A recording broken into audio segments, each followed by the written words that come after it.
quiet cabin in the woods. Get you out of the city, get you off your phones. I think the time has come to tell them. It's not real. The CIA experimented on us like some rats. They had an agenda. Social experiment? What the hell? So why didn't it all just end? It didn't. It's starting again. How is it that we both have the exact same dream? The thing that's coming after us, Boys, no! it doesn't stop. Life and death. Talk about a dream.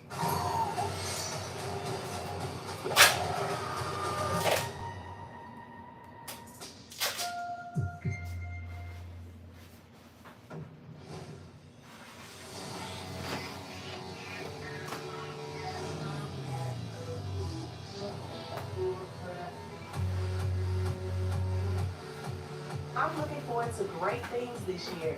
I'm still looking for a label. I'm still looking for a real manager. And I might even be looking for a man. But tonight is all about the girls. Carly invited me out tonight. And she may be messy as hell, but the girl knows how to have some fun. After Donna's tribute the other night, Tommy hit me up and asked me to meet her at some crazy-ass club. I don't really know Tommy that well, but she seems cool. And I want someone that's always ready for the turn up. Miss Jessica Dye. Hey, girl. Hi, sis. KK told me I need to keep an eye out for stuff, too, mama. I know where she works, so here I am. This is down. You know what? This bitch don't even know I exist, let alone what I look like. So deep undercover right now. I love this number right here, though. This is for my store in LA. I was just in LA. I was out there with Stevie and Jocelyn, my girl Jocelyn. Your girl, Jocelyn. Y'all had fun in LA? Yeah. Jocelyn and I supposedly hugged it out.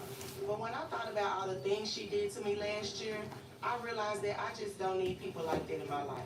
And we have no relationship. I've known Jocelyn and Stevie for 2 years total. Since Oh, I've been girl, you don't know Jocelyn, then. I really like her, genuinely. I think she's a real bitch. You know what? I can't with fake friends. If somebody turn on me. She's too funny for me. What's your smoke with Jocelyn? She act like she ain't on me, but then she turned around and said she did. Why do you think that she would deny you like that? She doesn't want to like deal with her past because she's maybe embarrassed by I see it. We not vibing. Hi, I'm your waitress. I am Jessica. I'm Carly. Tommy. Nice to meet you. What's y'all drinking? I was just Right straight up. Yeah, we don't play no games on here. Yeah, I'm Chardonnay. All right. So, girl, you say you want me to come, hang out. You celebrate yourself. My little waitress is a BM to my. So I figured I would come here. And second, What's goody? what's all this about? Y'all see me setting it up and shit. I'm doing it from the crib today. Grindhardtv podcast. Shout out to everybody that's tuning in. Well, let me turn that shit down. sip some tea and have some fun. So, Square, this is his baby mother. Now I want to put a face. Now, to y'all this see I was person. watching this love and hip hop Let me shit. See who this is. Hey, lady.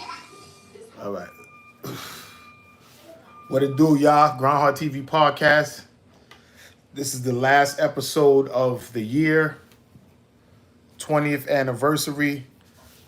The party's tomorrow. If you're in New York City, come to Hotel 50 Bowery. That's in New York.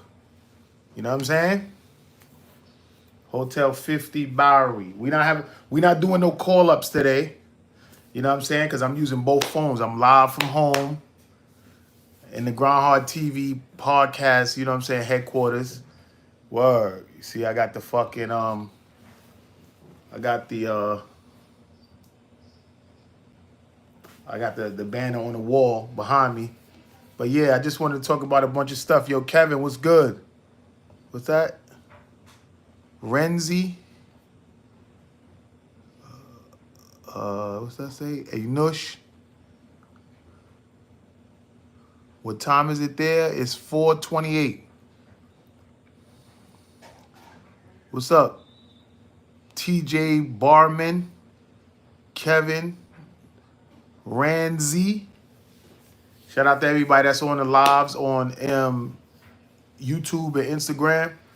I'm just going live because I'm doing Grindhardtv podcast live from the crib. You know what I mean? My producer from S Street Media, he not feeling good. And you know, we're not gonna have nobody come out while they sick and all that. We ain't doing all that today. You heard? We ain't trying to get sick. So tomorrow, Grindhardtv 20th anniversary party is in New York City. We're gonna be going in with lawyers and labels, Rach, DJ Epidemic, Remoir Dollars from CTM. It's like a big party. We all coming in there. You know what I'm saying? I see you. I see you. What's up, Lucas? Shout out to everybody. Like I said, if y'all in New York City tomorrow on the 30th, we'll be at Hotel 50 on the Bowery. That's right outside the Manhattan Bridge from 6 to 11. We'll be celebrating 20 years of Grindhardtv. You heard? So this is the reason why I'm going live today. You know what I'm saying? Oh, you in Romania. What time is it out there? You know what I'm saying?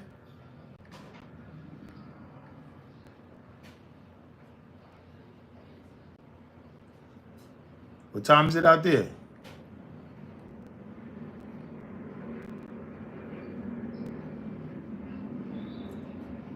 I'm just trying to get these other people in here.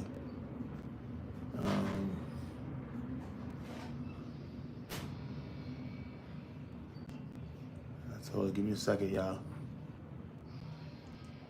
All right, I'm on YouTube as well, summoning people to come in. Not YouTube, Instagram. Oh, you in Florida? All right, in Romania. 23:30. Okay, so that's what 11:30. What is that? AM or PM? Right? No, 22 would be 11. So what would be 23? That's army time. Yeah. So I'm just sitting here right now editing up some stuff. I'm waiting for some people to come in on the gram so we could talk. Hopefully everybody can hear each other because I'm on 2 separately different platforms and shit like that. But Grindhardtv 20th anniversary, y'all. You know what I mean? It was Christmas Day. You know what I'm saying? So I don't really want to get on here today and talk about like a bunch of other people's shit. Like I don't really care. Like, you know what I'm saying? It's 4:31. Oh, okay. Yeah. So I'm willing to like answer any questions that y'all may have. Oh, okay, in Romania it's night. Shout out to the people that's in here from all over the world, from Romania, you know what I'm saying, Florida. You know what I mean? Oh, it look like okay, everybody dipped. I be loving that when people come in and out from different countries and shit.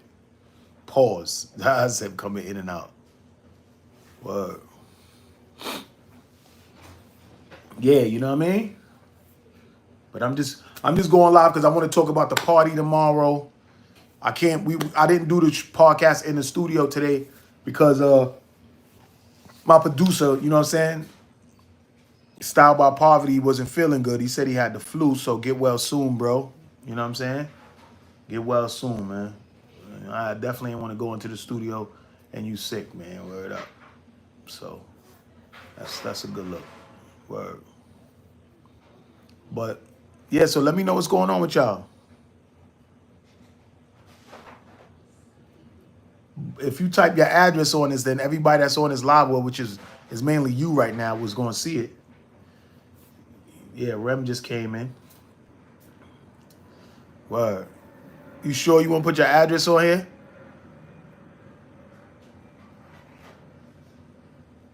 Yeah, I don't think you want to put your address on there, my guy.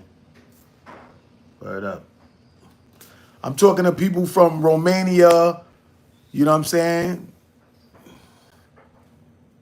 Yeah, Kev, that was smart thinking. Don't put your address on there. You know what I mean? People from all over the world and shit. You know what I'm saying? Let me move this back and move this. Yeah. Word, so I can get y'all both in here like this. You heard? Yo, Yo, what's goody? What's good? Charlie, Yeah. you can hear me? Yeah, I can hear you. I can hear you Okay. perfectly I fine. took my headphones off. Okay. Oh, okay. I mean, it don't matter. I thought the headphones might be better, but whatever. Yeah. All right, so shout out to my peoples from Romania. Shout out to my peoples from Florida. Everybody that's on YouTube. You know what I'm saying? I don't need no hat. If y'all got some questions and shit, y'all can say it. But y'all listening to Renoir Dollars right now. He's on Instagram. You know what I mean? So all my YouTube peoples, that's Renoir Dollars on Instagram right now. We went in together to do a party. Well, actually, he came to me and said, "Yo, World, you need to do a party for your 20th." Because me, I was like, "Fuck it." You listen. I'm older now. I would have chilled in the crib. I would have chilled in the crib. So like, you know what I'm saying? So that's just what it is. You know what I'm saying? Yo, Saturdays with Mr. L. What's up? It's the 20th, my guy. Al Haggard. What is that down there saying 25th? Yeah, he said 20. He said happy 25th anniversary. It's the 20th. No. Who put that there? Yeah, L. Mr. L. Oh, Mr. L. Nah, it's the 20th, Brosy. It's the 20th. What? Nah, bro. We going for the 25th, baby. We going listen. Yeah. So right now I'm about to interview my guy right there. All right, let's go. You right there.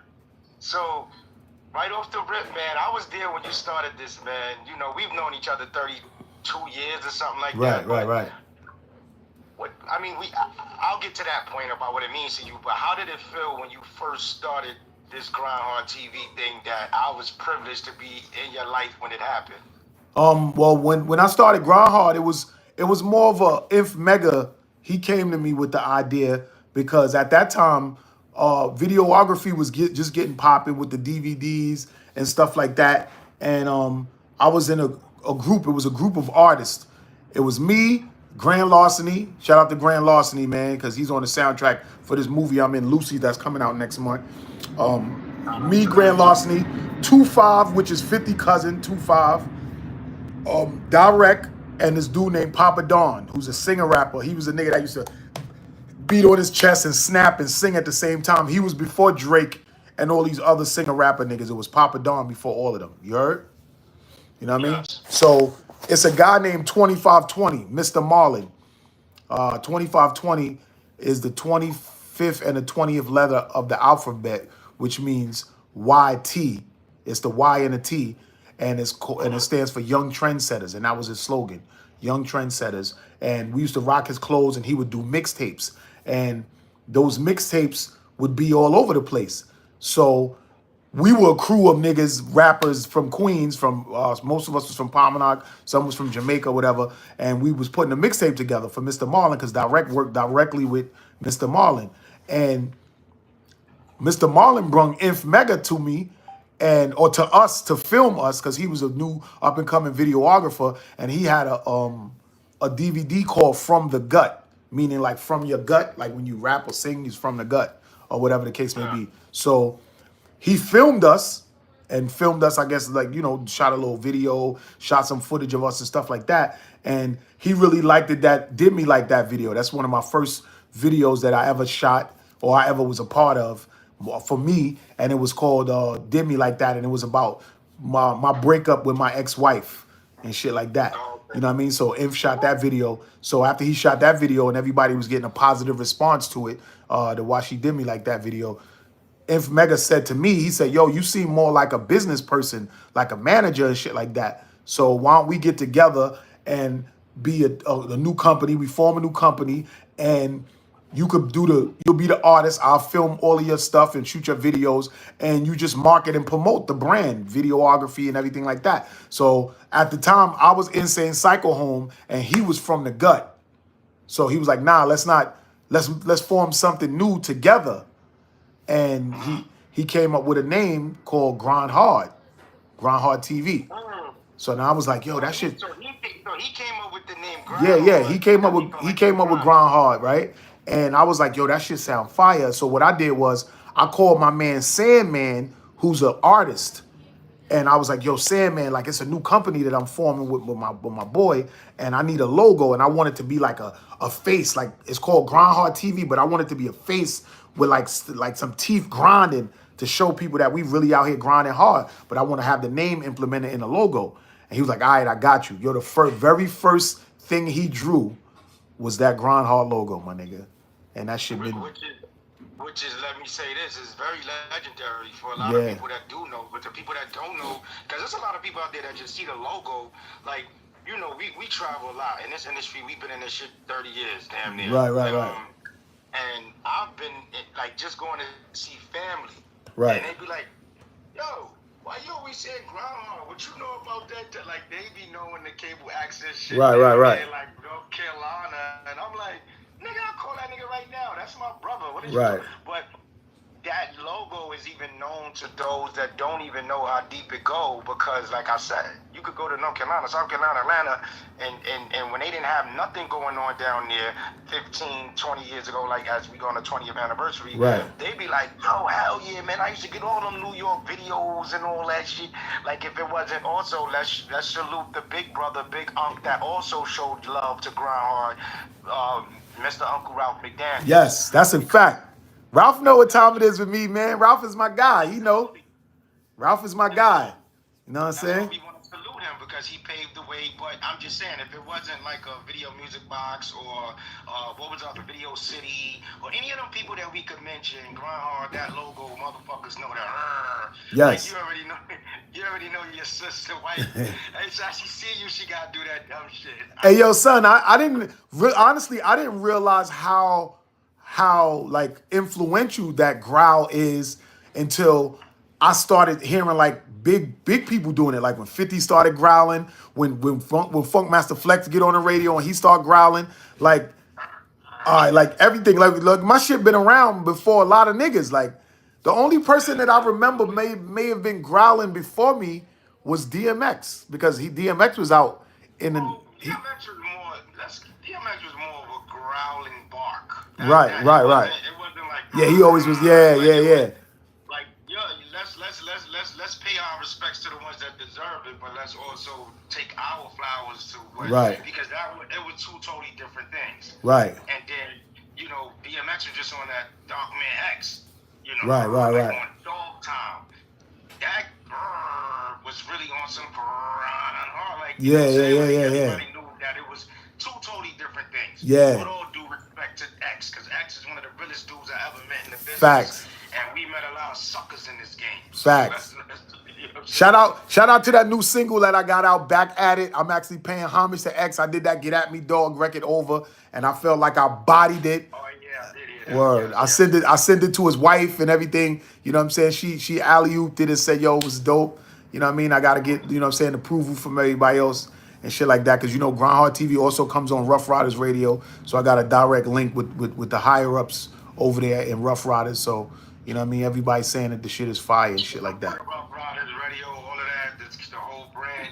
Next question, let me ask you, do you remember your first like episode or real interview that sticks out to you as your first year, your first, like, just your first year? We ain't gotta go with the first actual episode, but what sticks out to you in your first year hitting the ground? You know what, Rem? I don't really remember my first year of who I got, because I was getting big names from the beginning. Like I was already like moving and shaking. And you know, back then when we started it in 2004, 2004, you know what I mean? I was already really moving and shaking, because at that time I was working at Mad Soul Clothing. That's actually the year I got fired. You know what I'm saying? So that year in October I got fired. We formed the company in May, and Grindhardtv aired the first time on Christmas. So when Grindhardtv aired for the first time on Christmas of 04, I had just got fired from Mad Soul in October of 04.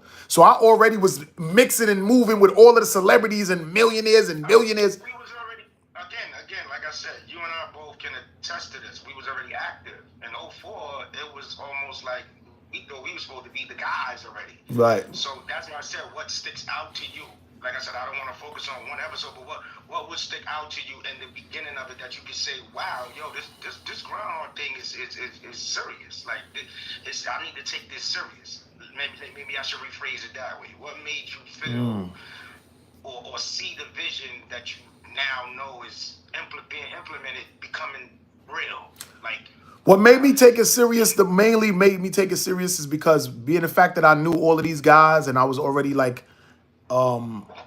in some ways 6 degrees of separation affiliated with a lot of the big wigs. And although I was getting this content from these guys and I was posting it on my show and putting it on TV around New York City, I still feel like that I wasn't getting, as far as for my music, I wasn't getting the support that I felt they was giving me. So that's what really made me say like, yo, I got to go hard now because I feel like the people ain't really still checking for me in that way. You know what I'm saying? So I was really using Grindhard as a platform to promote me along with other artists. That's what me and Imps came together to do. I was going to be promoted as an artist on my platform, and we was going to get other celebrities and other artists to get on the show and promote because we wasn't getting the love, or I felt like I wasn't getting the love that I was supposed to get as an artist back then, 20 years ago. Let me say that I got a confession to make, and I'm going to keep it so real with you because you just brought up something that's so relevant, and this is a fun fact. Right. So, like you just said, you were doing Grindhard, and you weren't getting a lot of exposure for your personal music as well as around. Right. And our fellow brother, which is one of my best friends, closest friends, brother, Styles, you know what I'm saying? One day we were talking, and this was about like 22 years ago. He said, yeah, your man, our brother, Burrow, he doing this thing, rhyming, I said, that nigga Brown ain't rhyming, that nigga doing Grindhardtv, son. So look, me and Styles get into this whole argument, son, on the phone, like, yeah. What you talking about, son? That nigga rhyming, man, what you trying to say? And I really was gung-ho. I said, son, that nigga doing media, son. That nigga doing the TV thing. Yeah. He was like, son, and I had to call him back and apologize because I went and I said, oh, my nigga, world still is rhyming. Like, I'm thinking he just doing the TV thing. That's crazy, son, because we was really, I really was, like I said, when me and Inf like linked up for the first time, he said he liked me as an artist, but he see I'm more of a business savvy person, a nigga that markets and you know what I'm saying, and promotes. And that's actually what I was doing at Mad Soul Clothing. I was marketing and merchandising that clothing line. And I was doing that for my brother, Cuckoo the Bag of Bones. When he was an artist, I was doing the shit for Mr. Sinister. I did the shit for the Hoffs. I was doing the shit for the whole 2520 movement. So when Mr. Marlon brought Inf Man around, it was on from there. And when he saw that marketing man in me, you know what I'm saying? And matter of fact, hold on, let me not say that, because when I was like networking with Mark D'Amelio, I wasn't working for Mad Soul at the time, because I remember Inf Man was the dude that kind of influenced me to work for Mad Soul, because 2004 is when me and Inf formed Grindhard, but I think it was like 2000 and it was like 2001. That's crucial calling it. It was like 2001 when me and Inf started working. So it took us a few years for us to do a couple of things, and then for him to say, look, world, I see what you're doing and you're more of a businessman. So I think you should do media. I mean, you should do marketing and shit like that. So when I was networking with Mark D'Amelio, he offered to hire me in 2001 or something like that, and I was like, nah, I'm not doing that. I ain't really working for nobody like that. And Inf Man was like, yo, world, this is an opportunity. I think you should take it, whatever. And yo, that's now me working at Mad Soul and being a part of that whole history. That was, you know what I'm saying, I was influenced to do it by my man Inf Mega, you know what I'm saying? So shout out to him on that. And like 5 years. Mad Soul has definitely made a mark in the hip Hell yeah. culture. Hell yeah. We're gonna shout him out. I still see clips with your boy Jay-Z wearing one of the Mad Soul shirts. It's a clip out from back in the days. He had on one of our lines. Gotta be my boy, right? Not Jay, because it was a big deal to get the clothes on Jay back then. You know what I'm saying? Of course.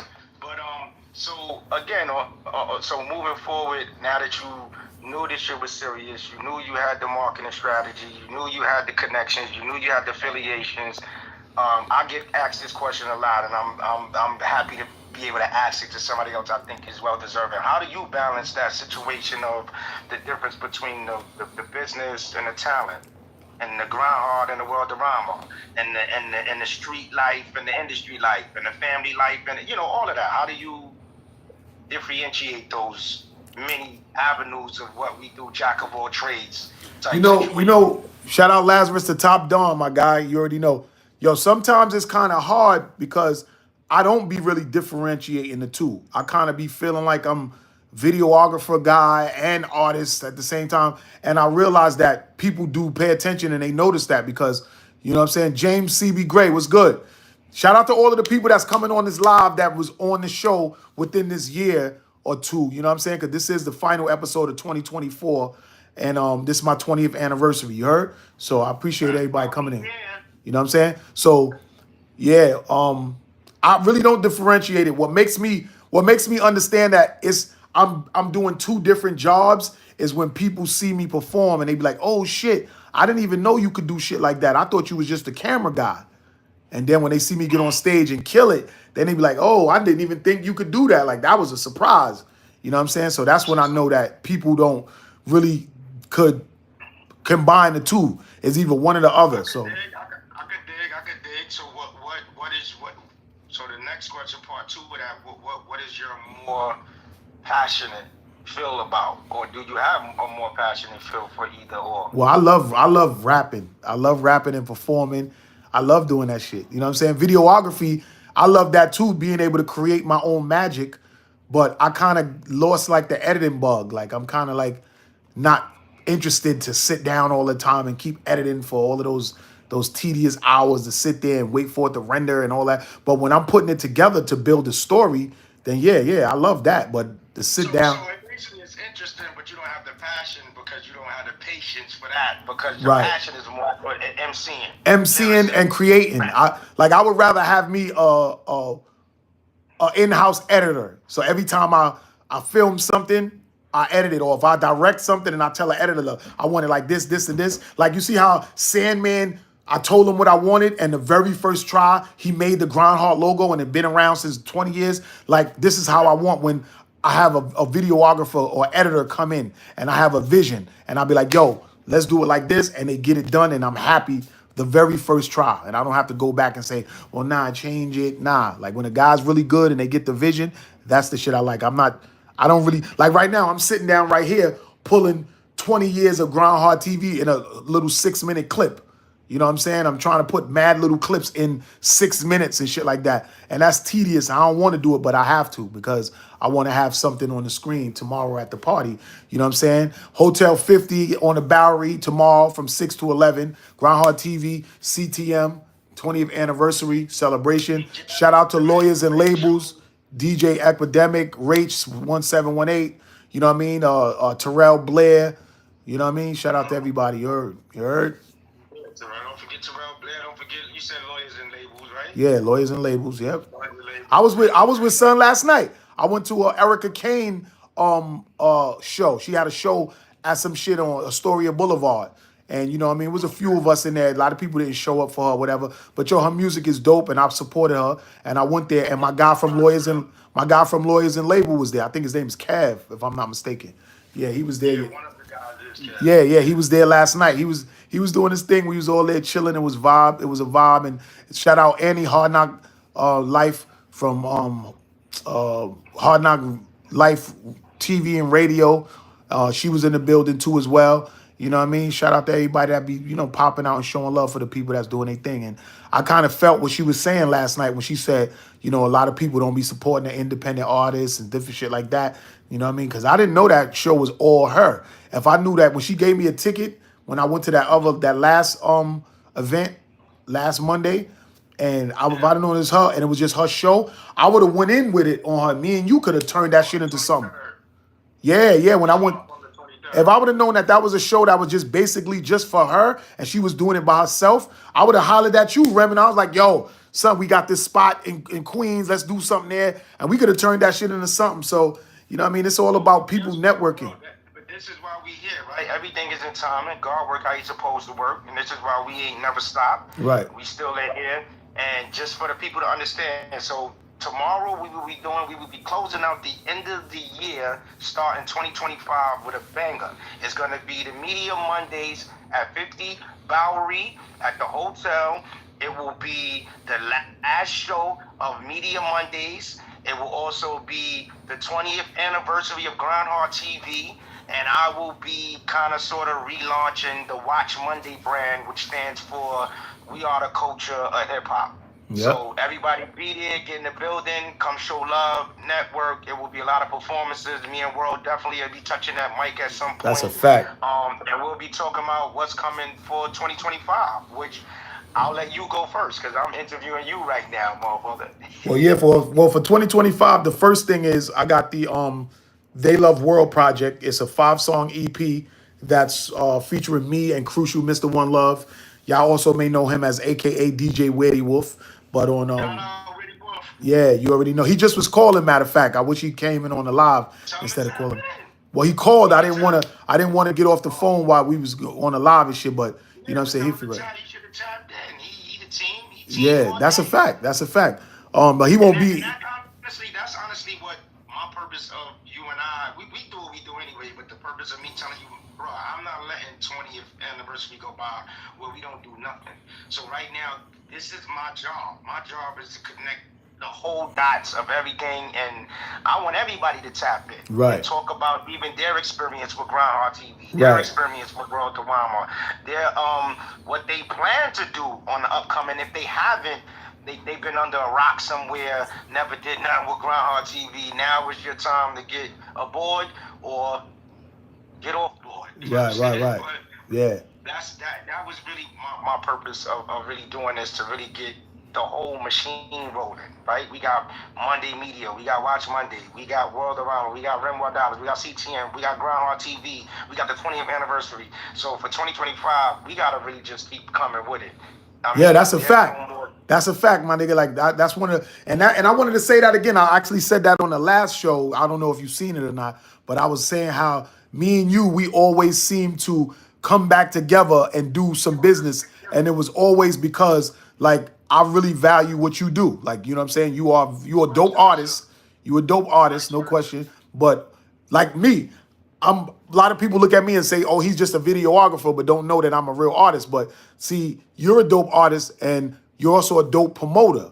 And you put events together and you know how to bring people out. And I know that of you, and this is why I value what you could bring to the table. A lot of people can't bring shit to the table. Sometimes people bring they fucking attitude to the table. They bring they fucking they habits or whatever it is that they got. You know what I'm saying? But at the same time, I value what you can do. So whatever little falling outs me and you have as my brother, and we go our separate ways for a while, and we wind up connecting back. I just wanted to tell you and give you your flowers to say, yo, you are dope at what you do, my nigga. You know what I'm saying?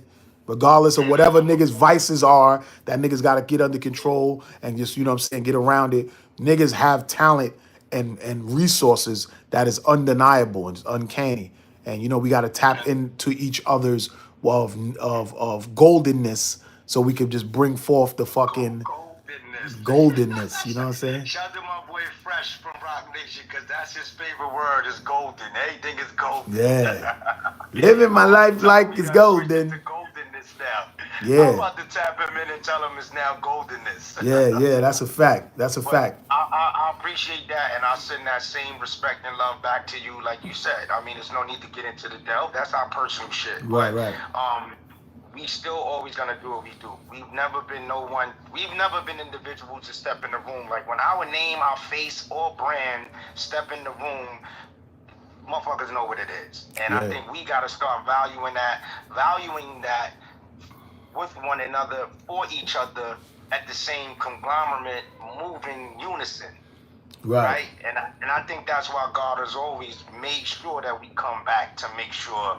Like, this is from day one. Like, everybody talk that day one shit, but that's why I could tell you about Jokes with Styles from 22 years ago. When, I knew you was a rapper, but I thought you put the mic down and, you know, went to the media thing. Right. And Staples had to say, nigga, you bugging. World is still rhyming. And I'm like, what? Then I started watching. I said, oh, my nigga, it's still rhyming. Facts. I'm out here and still doing it. For the people, again, I'm talking about something that's like 18 plus years ago. I've been knowing my boy been doing what he been doing, but this was damn near like when he started Grindhard, I thought my boy literally put the mic down 18 years ago. I thought 20 years ago he started Grindhard, and then 2 years later he was only caring about Grindhard. And then my man let me know 3 years after that, nah, son, he's still rhyming. Cause I think you must have hit Styles or something, or you reached out to him or something. I don't remember what it was, but he was like, yeah, son, wow, that rhyme. And I'm like, which world that rhyme? And this is like 18 years ago. And I'm like, you talking about my boy from Grindhard? He was like, nigga, I don't know what you're talking about, no Grindhard shit, nigga, but that nigga rhymes, son. I said, hold on, you talking about World from Transit that's doing Grindhard? And he was like, yes, and he still rhymes. And I said, and I think I called you immediately, and you confirmed it. He was like, yeah, nigga, I'm still rhyming, motherfucker. I was like, my bad. I called this nigga Style. I said, my bad, you right, son. My boy still spitting. That's a fact. And still contributing to the culture. Absolutely. And we've done a lot. I mean, you've been, you know, I don't want to throw out all big names, but I mean, we have to. It's the 20th anniversary. I mean, you done ran with Pete. You ran with Pete. God rest Pete. God rest R.I.P. Prodigy. R.I.P. ODB. You know what I'm saying? Exactly. And these are our guys. Like, you really ran with Pete. I really ran with ODB. Like, these were our dudes. And really missed these guys. And it's just, I think they looking down a little happy at us, like, yo, if for the niggas that's watching this or going to watch this on a rebroadcast, if y'all go on Google, because Google has it all. You can't really be, if you're Googleable, shit that you've done is in the Google. So if you go to Google and you Google Dare Enter the Big Bad Wolves, Dare Enter the Big Bad Wolves, put that in. And you're going to see a couple with ODB and my old partner from Ill Distraction. Because, you know, for everybody that know my history, I started off as a dancer for Lady of Rage. And then from there, me, Pliz, and Mr. Sinister, yes, the legendary executioner, Mr. Sinister, we started rapping together. And me and Pliz was Ill Distraction. And Mr. Sinister was that legendary DJ who we would always go to the DMCs. Matter of fact, Rem, I just saw your homegirl, Lazy K. She posted some shit on her page of her at the DMC years ago. And I believe I was there with Sinister and I watched her. And I think she won that year. If I'm not mistaken, I think she won that year. And what year was this? This was like mad long ago, son. She looked at mad young. And I remember a young girl coming in there doing her thing and she won. And a couple of niggas was kind of salty about that. You know what I'm saying? But I didn't realize that it was Lazy K. You just was telling me about her. And I was like, yeah. When I went to her page and I seen her DJing, and she said, "Oh, me at the DMC." And I was looking at the footage, and I'm like, "Yo, I was at that shit, son." Word, it's crazy. It's very much possible when you've been shaking. See, I like to we're saluting the 20th anniversary of Grindhard, but we also saluting our lifetime achievement on our own. Because although Grindhard is 20 years, or CTM is 15 plus years. Rem and World been doing this thing way before we even created those avenues. Yeah, see, people don't know that. They think it started at Grindhard. But if you just go online and you Google me, you'll see singles that I've had out since 95, 96, 97. I mean, from 95, I've been putting out singles or music like every year. Every year I got new shit out that never really reached its full potential. You know what I'm saying? Me pushing it independently. And we need to actually appreciate and just count our blessings that we still here. I mean, look at you, nigga. You still looking good. I feel like I'm still looking decent. Yeah, son. Like I watch our fellow guys that been in this game, and sometimes I be wanting to shed a tear, son. Yeah, the way son. certain dudes be looking, I'm like, damn, son. Word. I be saying that too. I be seeing a lot of the people, and I be like, damn, what really went on? Like, yeah, I gained a little bit of weight or whatever like that. It is what it is. That goes with age. Niggas looking bad. Like, yeah, that's what I'm saying. Niggas be looking bad, son. Like, I'm gonna tell you a funny story. And these is all mine. See.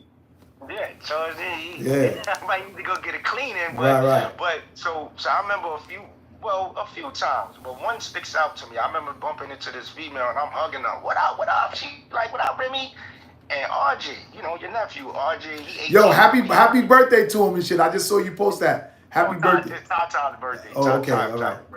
So what I'm saying is, RJ said, where do you know her from? Because the way we were embracing each other, he's like looking at her like she's like somebody's aunt or mother. Right. And I'm like, nah, RJ, this is my homegirl from school. Right. And he's like, you went to school with her? And I'm like, yeah, why you say it like that? He like, Dad, that looked like one of your friend's mothers or something. And I'm like, nah, because he was wondering, like, why is my dad embracing this older lady like this, right? Because I'm bugging out with her like a peer. Right. As opposed to how I would treat an adult. You know what I'm saying? But she was just looking mad old. He was just looking mad crazy too, and he couldn't believe it. Like I spent the next 20 minutes after we left her explaining to him, this is why I'm telling you, everything matters how you move in life, mother. I said, like you move a certain way, and you might be looked upon like that someday of your own if you don't do the right thing. You know what I'm saying? Right. Because these streets, and I told him, streets will take you out. I mean, you and I are individuals that are actually survivors of this whole street industry BS. You know what? I would call it independence, Rem, because we've been independent for a long time. Like I've signed a couple of deals independently. Like shout out to Asphodel Records, shout out to Liquid Soul Records. You know what I mean? Shout out to the Fundamental licensing that I just recently signed an agreement with them like a year ago or whatever like that. But we've more so been independent our whole careers. Like, and you've done deals with like Diddy and different shit like that. You know what I'm saying? You know, the Bad Boy deals, the Burt Bedell deal. I mean, I've done the deals, but I've never, thankfully, sold my soul. You know, I've been able to do one-offs. I've been able to get them quick checks and keep it moving. You know, I was there. I was around the Black Robs and the G-Taps and the Loons and the, you know, a lot of Rockefeller artists and dudes that is like, I see them now. And I'm like, damn, bro, you put all your eggs in the basket thinking you was just going to be a millionaire off of them. But like you said, independence, that goes a long way. You know, I think I said it in a rhyme. I said I ripped up every check. I said I ripped up every contract. It's my destiny. The only person I will ever blame is me, and I believe that. Like I'm always wanting to be able to blame me or my team. I don't mind blaming you. I don't mind blaming even Head Rush. I don't mind blaming us. Right. You know what I'm saying? But I refuse to be one of them crying ass people talking about did he do it? Right. You know what I'm saying? Like, what did you do? You a grown man. Right. He signed you when you was 8 and your parents ain't know no better. You was a grown man. Correct. You know, that's why Mace knew to walk away, right? Yep. Mace knew to, I'm laugh all y'all want to laugh. I'm going to laugh right back to the bank again, and he doing it right now. Yeah, because right? Mace and Cam, them niggas is filthy right now. Filthy. And shout out to the artists that was able to reinvent themselves and do they thing, you know what I'm saying, for podcasting or commentary or things like that. Joe Buttons, Mace, Cameron, Noriega, you know what I'm saying? All of the artists that was able to, myself, you know what I mean? Shout out to everybody that was able to. Do you think that's where you're at now? Do you think that's where you would prefer to be? Like, oh, I'm someone that surpassed or survived or succumbed the whole independence, and now I'm my own brand, like you, those names you just mentioned? Or do you still? It's a two-part question to that. You heard that part. The other part is, or do you still want to really be that Nas, that Jay, that Drake, that Kendrick Lamar? Like, you still want to be that big artist? I think now at this point in my life, I want to be both. I want to be both. I want to be the first Eldestman artist to really blow up and get like a #1 hit record. I want to still do that, and I still want to be well sought after for my voice and my podcasting. You know what I'm saying? I want to, you know what I'm saying, bring some of the other Eldestmen up and put them on the show and let them tell their story, and my platform be big enough for people to be paying attention to it. But I also want to have a #1 hit record that people is going crazy over. And I feel like I already be having #1 hit records in the city. It's just that the DJs and everybody in the city don't be supporting it. But the inner circle of because you know, in this business, when you in the independent circle in New York, it's a small business. It's a small circle, and you always gonna see the same people around. Like I always see the same promoters. I always see some of the same DJs. I always see some of the same movers and shakers, the PR people. We're all seen in the same venues, but everybody's not gonna support everybody either unless you're paying them or you have a real die-hard relationship with them. But me, I feel like a lot of people look at me as a whole entity within itself that can sustain itself. So I feel like when I go to people to either work with them or we trying to do something or make something happen together, I feel like people look at me as a bag. Like, oh, when we working with Groundhog here, we could get him to pay for shit. You feel me? And it's not really like that. It's not, you know what I'm saying? Like, I'm a hardworking motherfucker myself. Yeah, I could pay for certain things, but I feel like with what I have to offer with my platform, I feel like I shouldn't have to pay for certain niggas' services. You know what I'm saying? To far But it's like you said, you gotta bring, everyone's supposed to bring something to the table. Like if you want me to pay for something, then bring something to the table of value. To say that, yo, I don't mind paying for this because it's beneficial to everyone. Right. It's not just me, it's not just you. It's just beneficial to everyone. So with that being said, let me ask another question. 20 years in, bro, that's a lot. So being in 20 years, basically you was there before that word podcast was even being said. Yeah, it was no podcasting. Bro, So hold up. YouTube wasn't even lit yet. YouTube wasn't lit yet. That's what I'm saying. So do you feel like this whole podcasting thing is just oversaturated? Do you feel like it's about to be played out? Do you feel like it's just gonna keep growing? Or do you feel like I feel like podcasting is just going to keep growing because there's so many people that have their own opinions on stuff. Because just like, for instance, with this Diddy shit, you know what I'm saying? No pun intended. I could go online and I could look at so many different videos of Diddy where they talking about the same shit, but it's interesting in its own way. Like you got niggas that do cartoons about the stories that we hearing about Diddy. You got niggas that's commentating on old stuff and they just talking over it with like pictures of stuff. Then you got other people that's getting mad video footage of different things that went on. Like it's so many different ways that you can make a little documentary or have your podcast, and they got people that just sit there in front of a mic and talk. Content. Basically, there's so many ways you can make content. Exactly. So I don't think it's going anywhere. Just like when web series got big, right? Remember when web series got big? Then those web series turned into series like the Power series. So from web series to Power series, then you got documentaries. You know what I mean? Then you got docu series. It's like so many different things because people all want to know the business of what's going on with other people. And since the internet is at your fingers and you could just see whatever's going on, once you put your shit on the World Wide Web or on YouTube, it's out there forever. That's what makes you Googleable. And we all in this industry being independent, we want to be Googleable because that'll show that we doing something. Aside from you making money off of registering all your stuff, you still want people to know what it is. Because with that being said, if one of my singles just take off and go number one, now everything that I'm doing with us sitting here right now, that becomes the number one I watch thing. Oh, everybody want to know who you are, what you got going on, because they all want to study your success. They all want to see what you've done. So basically what I'm getting from you is said, podcasting ain't going nowhere as long as you stay interested with content and give people what they. As long as it's nosy motherfuckers out here, podcasting will always be here, son. Word up. Word up. And you know it's nosy motherfuckers right next to you. Excessively. Excessively. Excessively. It's going to be nosy motherfuckers that's going to be watching this and snarling up their nose about me and you on this live right now, but they still going to watch it. Oh, they doing it already without the loud. Like, yeah. You know what I'm saying? But I love it. Like, I get a kick out of it. Like, you know what I'm saying? But, so, once again, man, we hit 20th anniversary, baby. Tomorrow we in the building, 50 Bowery.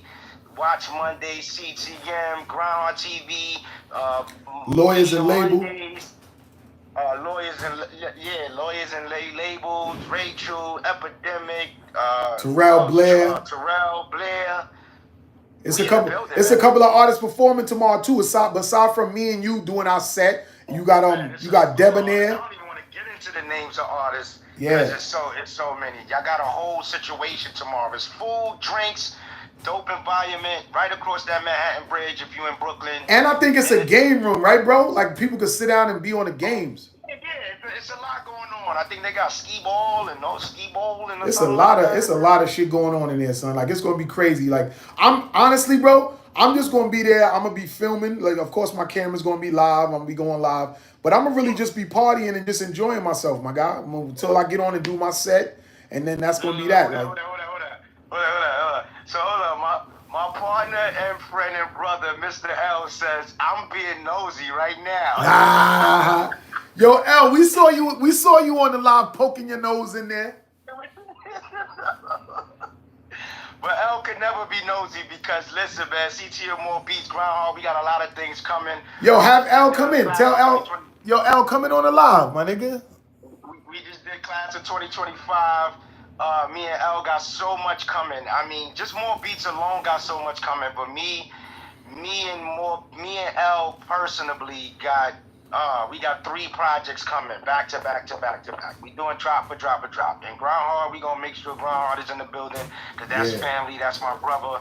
Hey yo, sorry, yo, L, yo, Rem, sorry I missed that last one, but 2 cars broke down on me, and that night I was frustrated. I was like, fuck this shit.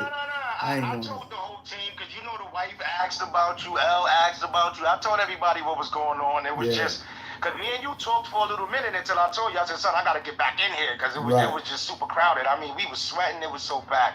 But yeah. So if who didn't know, Grindhard was supposed to be in the building, but God told him to go sit his ass down somewhere because the tranny smacked out. Then he went to go get the second car, and the tire went flat. My boy started saying, "Yo, Rim, I'm gonna jump with a train." I said, "Nigga, sit your ass down, nigga. You all the way in Far Rockaway talking about getting God telling you this one you gotta sit out, baby." Yeah, but then I seen that live. I seen not a live. I seen the clip of y'all performing those records, and I was like, damn, them niggas killed that shit. I would have got to see my nigga Gene. I ain't even see my nigga Gene. Like, what? That was like a transit. That song was the release of what's coming for 2025. So you gonna get me and Gene, and we gonna do our transit alumni thing big. Trust me, that was just the start of what's Is Gene coming? Is Gene coming tomorrow? Is Gene coming out tomorrow?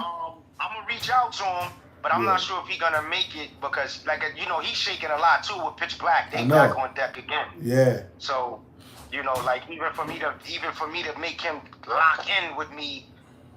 My boy came out for 2-3 rehearsals. My boy came out for the show. A couple of Pitch Black bros came out. So salute to my boy D Goings, Donald Goings, D Gene Goings, Pitch Black. Y'all know y'all my family for life. And he took a lot. So I'm going to reach out to him about tomorrow, definitely. If he ain't on the live, he probably going to pay attention to it because I'm sure you're going to post it. I'm going to post it. You know what I'm saying? Right. And Gene liable to hit me up. What your world doing, son? But he gonna get that call. But it was dope. But I understood why you couldn't make it. You were supposed to sit your butt down, man. It was just too much. Yeah. You be shaking a lot, son. I mean, I think you the only one may have me beat with the shaking, son. Yo, son, I ain't gonna front.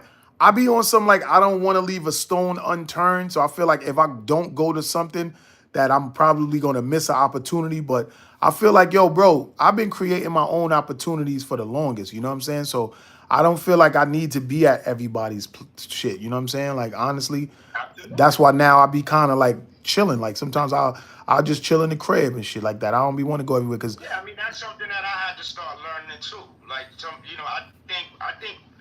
I think we are some stubborn-ass people, but we're givers. We're not takers, so we like to give and we like to show love, and we're people, as my wife has said before. Like, being a people person, you just always want to, yo, look, I can help you with this. I can make this doper. I can do this. But then when you start realizing people are just takers and they just want to snatch energy and they just want to be energy stealers, you got to start realizing at our age now, yo, it ain't even worth going over there because the motherfucker he going to gain everything from me and I ain't getting nothing from that shit. You're right. That too. And you know what? Honestly, a lot of times when I be going to these events, I be really just needing footage for the show. So I'm still helping out artists because when I go live at a nigga's event, right? Whether it's Instagram or YouTube. First of all, let me make this clear. When I go through Instagram live, I download that live and I can do whatever I want with it. I can edit it up and put it on whatever. It's just that in some places, the quality of their Wi-Fi be whack.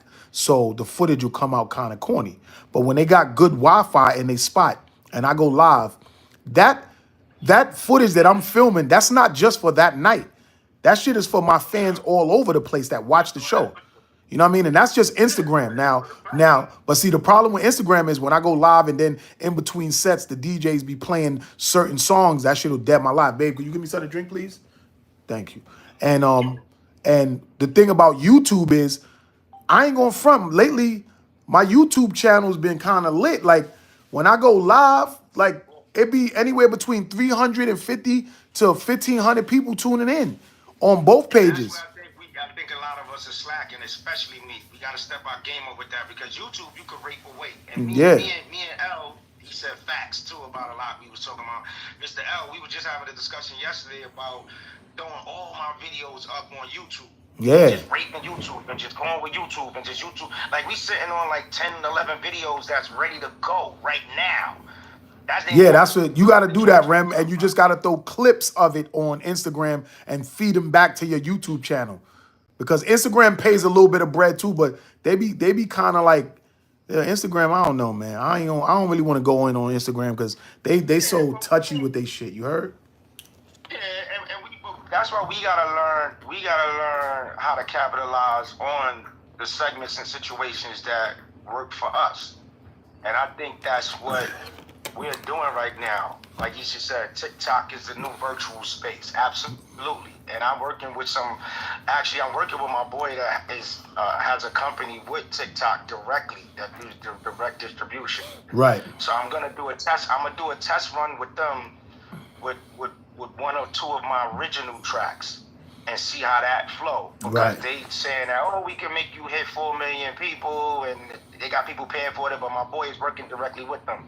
So like he said, TikTok, YouTube, all of these little new virtual spaces and places, we gotta capitalize on them. And then we gotta utilize that to bring it back to us to get the bag in other avenues. You know what I'm saying? In other areas.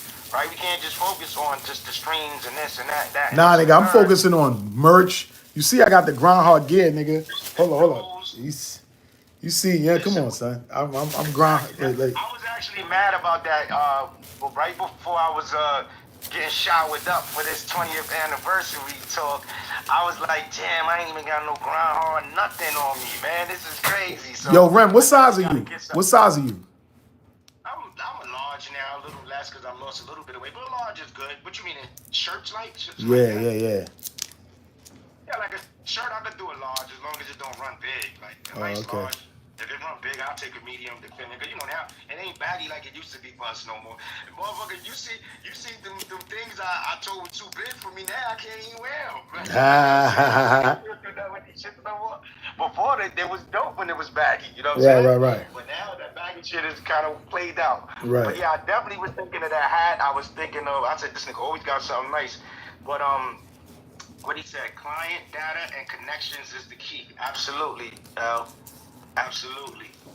And this is going to. Hey, yo, this is the independent. Yo, Al, why don't you just come in? He said he was cleaning with the wife, so he doing the typing and the typing. So okay. So he can't come in. I got you. You know Mr. Nosy was going to get in here if he could. He said, yeah, but son, like that's for 2025, since we talking about what, you know what I'm saying, what we going to be into in 2025, I ain't gonna front. I'm more so on some independently, just making the money independently and giving back also as well. Because I just had a meeting. The other day with Lazarus, the Top Don, and Cover. Because the project that I got out is produced by Cover of COD over there, Umbrella Studios, and we just had a meeting the other day. And we was talking about some things we could do to make something happen and give back to some of the community and give some of the young artists chances to have a situation where everybody don't have to pay.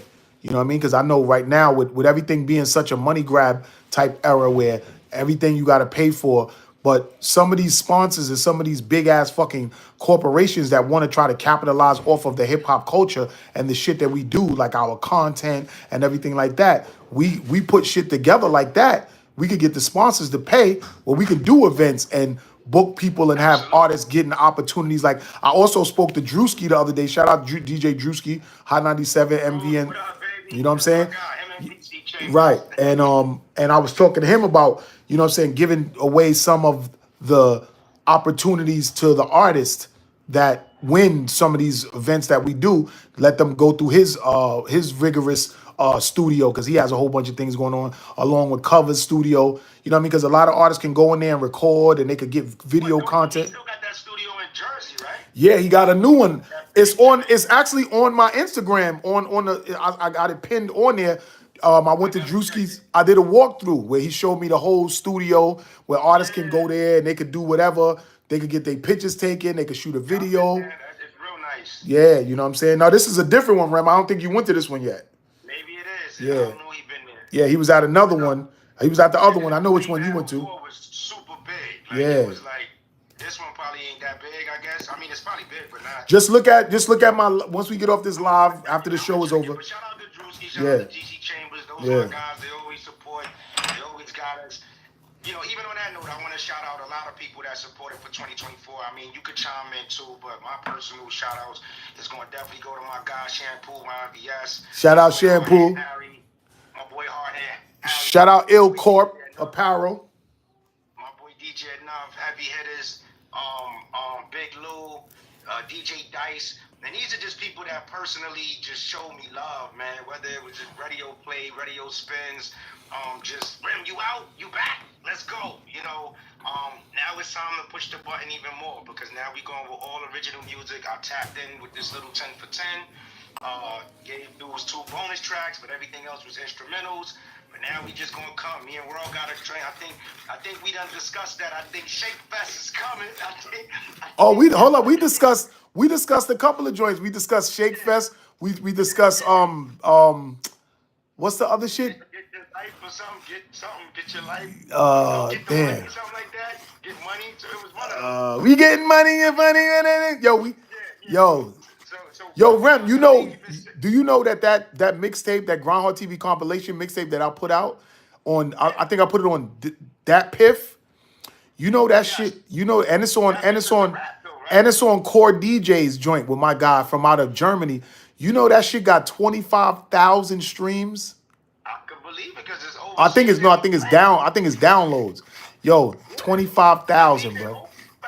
DJ Ofax, I did a little collabo with him, and that's the most hits and downloads and streams I ever got. Cause them overseas motherfuckers, they don't play, son. Yeah, son. They love music, son. Especially New York music. Yeah, so I think, like I said, so for Collabo King, definitely we gonna decide which one we gonna use, because I don't think we're gonna use both. We're gonna use one for something else, but one gotta make the cut. And I think you want the Shake Fest. You want the Shake Fest. No, because, all right, let me tell you why. It's not because it's just the dope song. It's because out of everything see, with all of the collaborations that I'm doing, I'm trying to give a vast a variation of music, right? I don't want, like, I have no Shake Fest type of record. Right. You understand what I'm saying? So that's how you stand out. Like, I want everybody that I'm doing these joint with, like Urban Paradise, Tech, Smith and Wesson, like, I don't have no joint like that with anybody else but him. Right. Right? You know, and I got with Rock, here, small. Like, no, I don't have no drink like that with nobody else. So, and that's what I think is gonna make this Collabo King project so dope, because everything that I'm giving, it shows a real difference of variety. Right. Of working with different people. But that's how it was like back in the days on albums anyway. A nigga would have a house joint, a love joint, a shoot 'em up bang bang joint, a girl joint. Niggas would have different joints, a reggae joint. I got that girl joint with L. You know, I got the Be Real joint. I got the Afro beat joint with Mike Black. Like I said, these are all shout outs to yeah, so, you know, we got these Afro beats coming. So, and these are all people, like I said, that has been showing me so much love. Shout out to Rock, Miss Monster, Helter Skelter, Sean P for life. So Rem, hold up. Not to cut you off. I want to talk about that. I want to talk about that because, you know what I'm saying? Like, you as an independent guy. Look at L throwing out his favorite rumpa. At the end of the tunnel, at the end. Yo, so look, like Rem, like as an independent guy, right? Mm-hmm. You are very connected with a lot of people. Like, somebody would love to have your fucking Rolodex. You know what I'm saying? My phone has been stolen a few times. You know what I mean? Like, niggas would love to have your Rolodex to network with the people, but it's not really just having the guy's numbers. You got to have that relationship. And it seems to me like throughout the years, you've always kept a relationship with motherfuckers to where you always, you know what I'm saying, could call on a nigga for something. As a where if somebody else call on that motherfucker for something, niggas want to like get a bag out of him. But you seem to have niggas come out and do shit for you off the strength, off the arm. So how would you feel like you built that rapport with so many of the peoples that you've been working with? You asking me how did I build a rapport? Yeah, like what was your strategy to keeping these relationships pure and genuine after all of these years? Well, for the public, I'll give the political answer. Behind the scenes, I'll give you the exact answer. Right. But it's just about really just being genuine and letting people know, you know, just being transparent on what you want. So when I met all these people, you gotta understand, a lot of people I know either just from friendship, streets, industry, it's different levels. So Right. if I knew you from the streets and I want to work with you as an artist, I come to you directly and say, yo, my dude, yeah, you never worked in the street, you know, outside of the streets situation growing up, but Right. I gotta hit you with something, and then you come at them. If you come at a person very genuine and they're authentic, Right. they will 9 times out of 10 tell you, come on, my nigga, you ain't gotta hit me with nothing. Like, we good. But if you come at them with the flim, so to answer the question, I think I just always been genuine and transparent with everybody. I've never, and I've always, like you said, I've been a value to people. Like, I've always showed them that even if I don't get no money, I could show you how I could get you money. Right. Right? I'll be like, for instance, just say Joe Blow. I don't want to throw no name out there for everybody say I'm talking about that individual. But let's say Joe Blow, the dope artist that we know, I know many of, right? I'll say, yo, son, such and such is going to be over here at the situation, and I know they would love to have you, but they like, oh, I don't got no connections to them. And I'm like, all right, well, I'm going to plug it in. And I ain't looking for nothing for that. So it's like the barter life, right? It's the genuine, authentic, old school type vibe. Where it's like, damn, this nigga never kept a bag from me, and he ain't never asked me for nothing. Right. So when it's his turn, if you a real one, you're gonna give me my just due when my turn is there. Right. You're gonna say he's never showed me nothing, you know, ingenuine. He's always just, you know what I mean? So that's always been me. And then some people, I just grew up with all these people. Like me and Bleak grew up together. So that's just one of those. Me and Fab grew up together. So sometimes it may even be a joking situation where I'm around them and I'm like, yeah, y'all niggas act like Hollywood. And you know what I mean? Put the pressure on them where they like, oh, he calling us out now. Like he must really want something. But, you know, that's all in fun. So it depends on the scenario and the situation. But I've never burnt no bridges. I've cut a lot of people off around me that I see that burn bridges, and you know plenty of them. Like, you know, I got family that, you know, just burn bridges, and I'll be like, I can't bring them around that individual. Right. It'd be like that. Respect that. It'd be like that. But they respect that. They like, oh, Rim know not to bring them around. Because it's one thing if I get on your nerves, but it's another thing if I bring somebody around that get on your nerves. You understand what I'm saying? Right. Even with you, bro. If I bring somebody around and they just always on you, you like, what the fuck is up with this? But if I'm on you, me and you gonna have it out, hash it out, and like you said, we gonna rekindle, revisit. But you ain't like, so I just kept myself away from all of those ingenuine situations. Once I see what it is, and I'm starting to realize the chess moves that dudes is trying to play checkers with me with, and I'm on a chess mental, I know how to get away from it. And I just keep it thorough with everybody. If this is what I want, I'm telling you what I want. If I want you to host for me, and I'm telling you I'm not trying to pay, I'm gonna be transparent about that. Right. And then you tell me what it is. All right, nigga, I need 2 bottles, I need hookah, I got all that. But I ain't paying you $1,000. Right. Whereas other motherfuckers be like, son, I can give you a rack. And then they trying to get them at the spot. And then they'll get them at the spot. And then at the end of the night, they ain't even make $300. And now they looking at the person like, yo, I ain't make no money. So you had no intention to pay me the rack. You thought I was going to make you make a rack. And you was going to give me that money. Right. So I never did those flim type things. I tell you straight off the rip, this is what I could do, this is what I can't do, and if this is what you ain't with, I gotta respect it. And then if it turns out to be a good night, then you could throw a nigga a little bit extra on the back end. Okay, so again, you touching on what I'm talking about, right? If I tell a motherfucker like, yo, son, I'm gonna give you bottles and hookahs and I'm gonna give you a little 500, and I make, let's say, 1,500 that night, you think, I'm talking about if I profit 1,500, you think I'm not gonna throw a nigga another 300-400? Of course. I mean, a real one's supposed to do that, but fuck boys ain't gonna do that. Nah, definitely so not. real one's gonna come back and always love me for that. Like, yo, this nigga ain't mad on me that extra 3. He threw it to me just because he had a good night. Yep. So it's just simple things like that. Or like I said, if one of my other promoters is looking for, yo, I'm doing a 90s party, I'm going to get in my Rolodex and start calling my dudes and saying, yo, son, these niggas looking for a 90s party. They not even looking for you, but I may be able to get you a bag over here. So now he looking at me like, damn, this nigga acting like my manager. When I'm really not. I'm just being a real one to you because you've been a real one to me. Right. You know what I'm saying?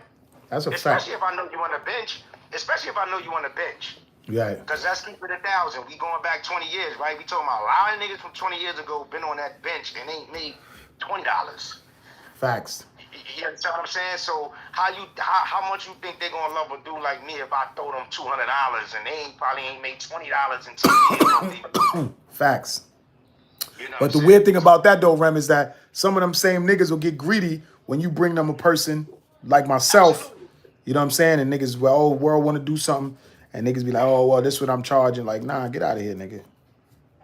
Yeah, so we don't want to get off topic because keep it people 20th anniversary Grindhardtv. Watch Mondays coming back out. We at the Media Mondays. Got the whole team with us. We got a bunch of DJs in the building, slew of artists in the building. And we just gonna be partying, man. Grindhardtv, man. 20th anniversary. Yo, I want to shout out to my guy Lazarus, the Top Don, that was supposed to come on the show today, but we couldn't go into the studio today because you know Math got sick, my producer of the show, and you know what I mean. I was a little bit annoyed at that in the beginning, but then I thought about it, and I was like, I'd rather him stay home and get better than coming to the studio and getting everybody sick. So, you know what I mean? Shout out to my boy Mav. Mav, get well. Better, baby. Get well soon, you know what I'm saying? Because I know he'll be the type of person that he'll come out and shit and still be sick just to do it. Yeah, you know what I'm saying? So I'm glad that he decided to, you know what I mean, stay home and get well. That's my fellow Williamsburg brother, baby. Yeah. Word up. I mean, I'm a Brooklyn dude all the way, like you a Queens dude all the way, but Williamsburg is something very, very near and dear to us. You know what I'm saying? So I gotta say that for you, man. Yeah, because Shout out to the WB, baby. WB all day. Yeah, he does go very hard for Williamsburg. He does go very hard for Williamsburg. Okay, so I'm just gonna say this. If you don't know, and it's crazy because RJ went to school in Williamsburg, and after being there for 4 years, he came to me when he graduated high school. He said, "Yo, Dad, I ain't gonna hold you. Y'all Williamsburg motherfuckers is very like real secretive. Like y'all don't want no outsiders." And I was laughing because it's real though. Like even though we Brooklyn all the way, but Williamsburg is something like near and dear to us that we hold kind of sacred. Yeah. Like you really gotta be around some Williamsburg dudes to understand to be around. Shit, well, I've been around you a long enough time, nigga. I know what the fuck time it is. I mean, I'm speaking for the people. I know you know. I'm just speaking for the people. You know what I'm saying? Somebody named Mr. I Push to Start. Shout out to Mr. I Push to Start. Join. What's good? You know what I'm saying? No, I think that might be L. Mr. L Push Start. Oh, okay. He got another one. Shout out Easy Blue. Probably somebody else on a different page. And, you know, we got about 4 pages between everybody out here. Yeah. Somebody else probably chimed in. That's one of it. Like I said, the whole team out here, man, we really coming for y'all. Me and World done had our sit downs for like the past couple of months, and we revamped on what we need to do for 2025. And L is on deck, more beats on deck, CTM on deck, Grindhard on deck. I mean, you know, all these names I just shouted out, I feel like I'm slighting some people, but I want to stay focused on the 20th anniversary because as World of Rama stated, my boy was going to sit down and just chill, and I told him it ain't happening on my watch, my nigga. Nah, you did. You definitely did. Like, I definitely want the people out there. I definitely want the people out there to know that. You know what I'm saying? You know, niggas who fuck with you and shit, because Rem was kind of like forcing me, like, nah, World, it's 20th anniversary, nigga. You got to do something. Like, if just like I told you how how influenced me to like work for Mad Soul, because I was like, nah, I ain't doing that shit. And he was like, nah, world, this is an opportunity for you. Yo, son, I ain't gonna front. That was one of the best opportunities I ever took.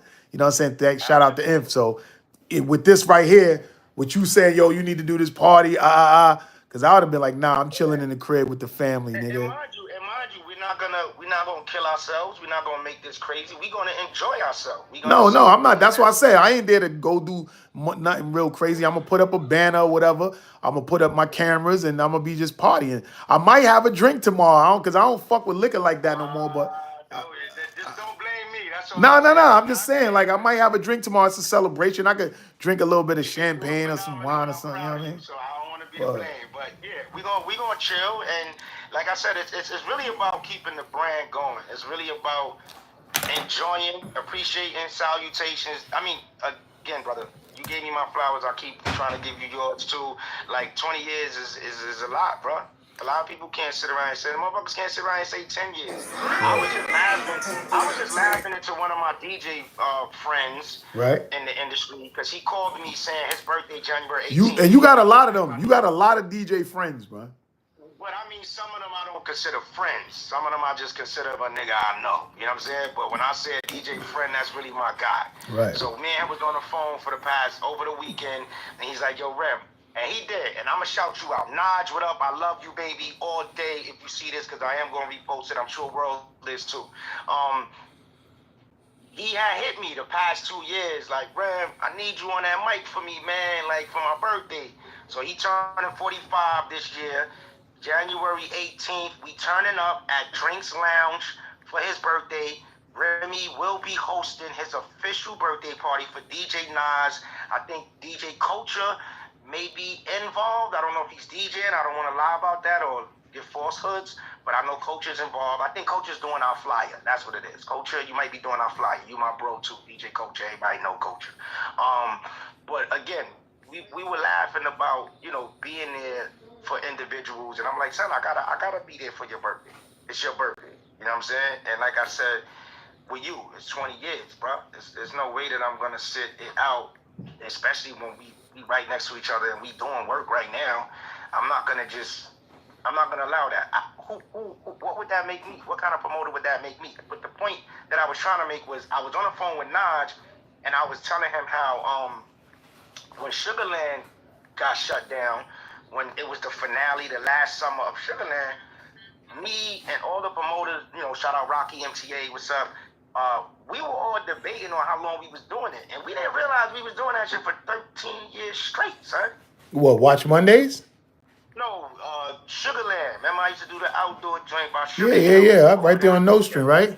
Yes, but what I'm saying is we did not realize that it was like 13 years that it was being done. So what I'm saying is to say it, time flies when you having fun and enjoying yourself, and sometimes you don't even look and smell the flowers and appreciate the shit. So when we sitting here for the past 2 weeks or a month or so talking about the 20th, I'm like, bro, I'm going to find a way that we going to do something to celebrate the 20th. You know what I'm saying? Even if it's not just us and we collabo. You feel what I'm saying? So yeah, that's you being able to do that and plug all of that. You know what I'm saying? That's one of the valuables that you have. That's the jewels that you have. The golden niche. Yeah, I'm telling you, son. Like all of the little things that niggas have and niggas do, like that's bargaining money that you have. You know what I'm saying? That's you know what I'm saying? Independently in this game now, where everything is about trading something for something or bringing value to something. Like when you really out here moving and shaking and making shit happen, and people knowing that, yo, if I go over here with him, he gonna make that shit happen. Or if somebody say, like, we all be saying we want people to look at us to always want to pay us for whatever we do. That's the whole thing. You want to be valuable enough that where niggas is want to pay you or even utilize your services because you definitely are doing something, as opposed to a motherfucker. MIT. Keep on talking, baby. I just want to get these shouts out. Yeah, definitely. I gotta show love to my boy J Big. Right. Which we gonna be doing it up big for that. We planning to go to DR, Urban Paradise reunion, baby. Wow, I never went to DR before. You invited me mad years in a row. You wanna come to this, baby? But and it's in May, your birthday. Wow. Wow. You know, you ain't a season, but you with the May babies. Yeah, that's a fact. I mean, we celebrated plenty of birthdays together in our years together. Hell yeah, hell yeah. You May babies. Before I started the Gemini bully season, it was always May babies. Hell You yeah, know what I'm saying? I got my nigga. May babies. That's, you know what's that's so crazy? That's because me and Flush share the same birthday and we've done mad parties together. Me, Flush, and Mook Diamond.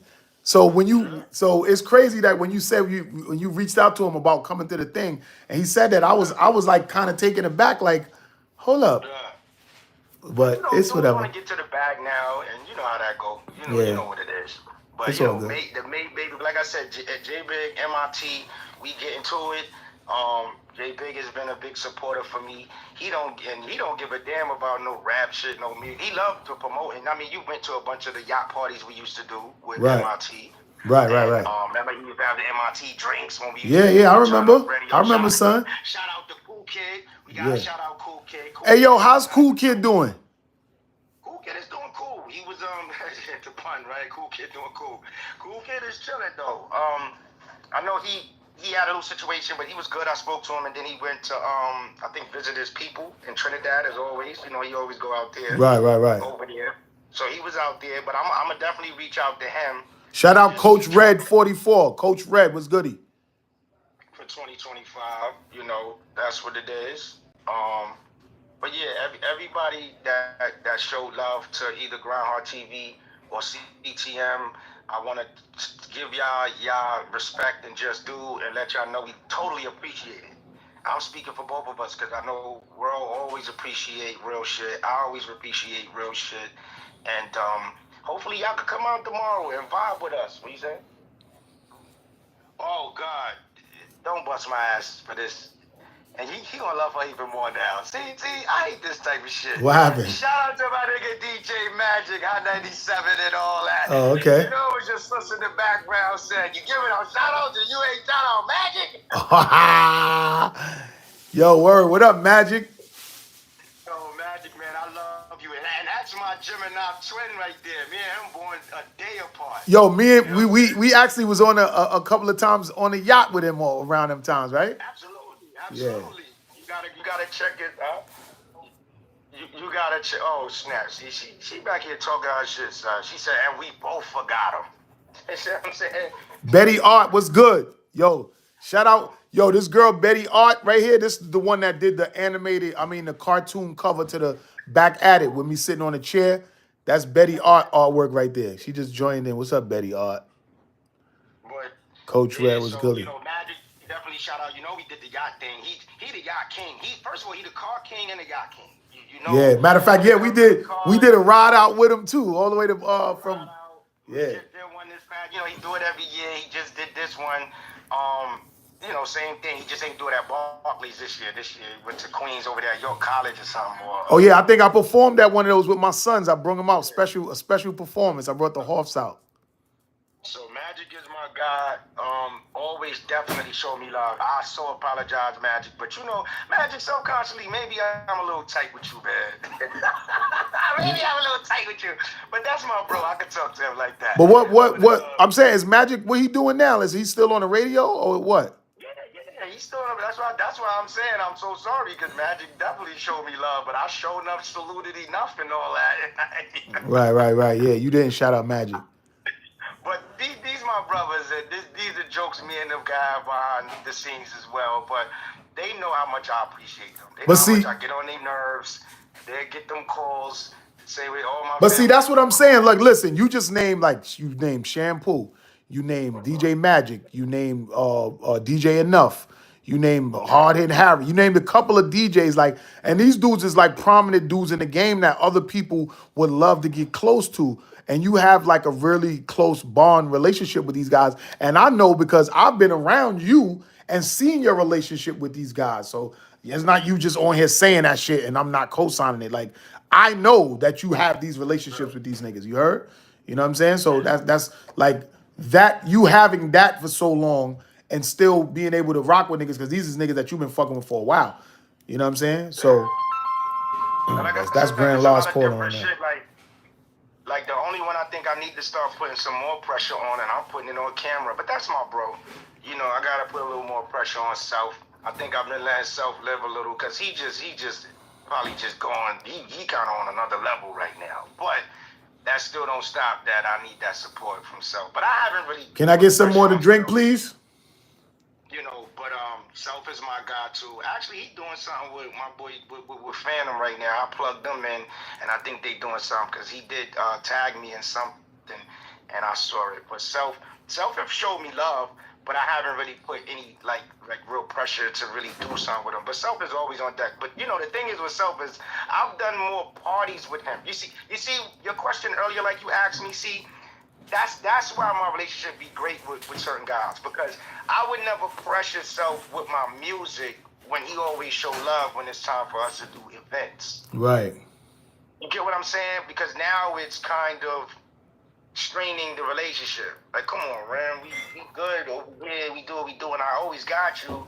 So it's kind of one of those things I would rather it just trickle naturally. Like, all right, now I got a question for you. See, I'm glad now you about to get this shit spicy. You heard? So look, it's good. Yo, what's goody, my guy? Salute, getting grown and all that. Happy New Year's and everything.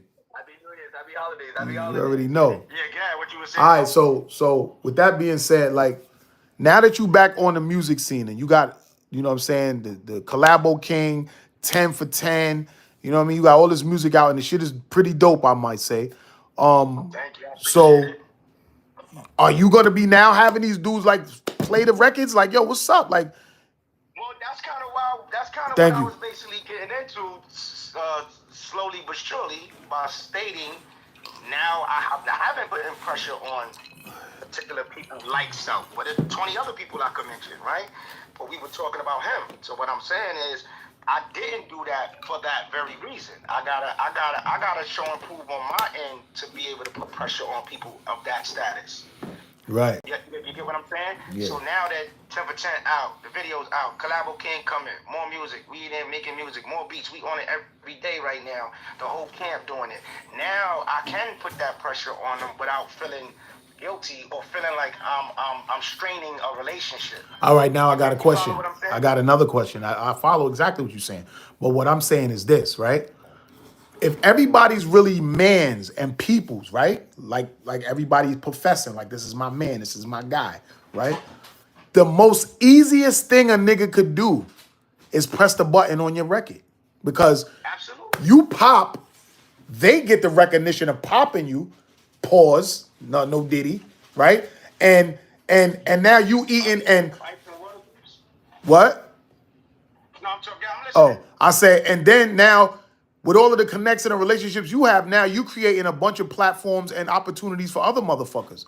So for niggas to know a nigga and be that cool and that close and that tight with a nigga and then hear the nigga music and play it sometimes, why wouldn't a nigga go extra hard to get a nigga to the next level? Because you don't lose nothing by doing that. Like, so let me answer this because I go through this a lot, and this is where I think for me it's a difficult situation because I'm on all sides of the spectrum.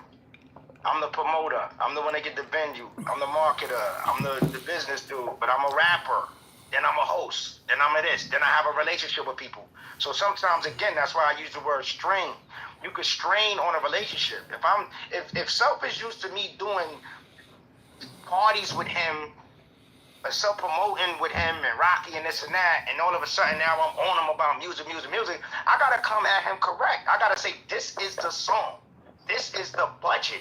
Like, I'm really good. But just to say, oh, I got music and just throw it at him and just be, no, if he played that once or twice, I can't be mad at that. nah, son, He did that on his own. But what I'm saying is this.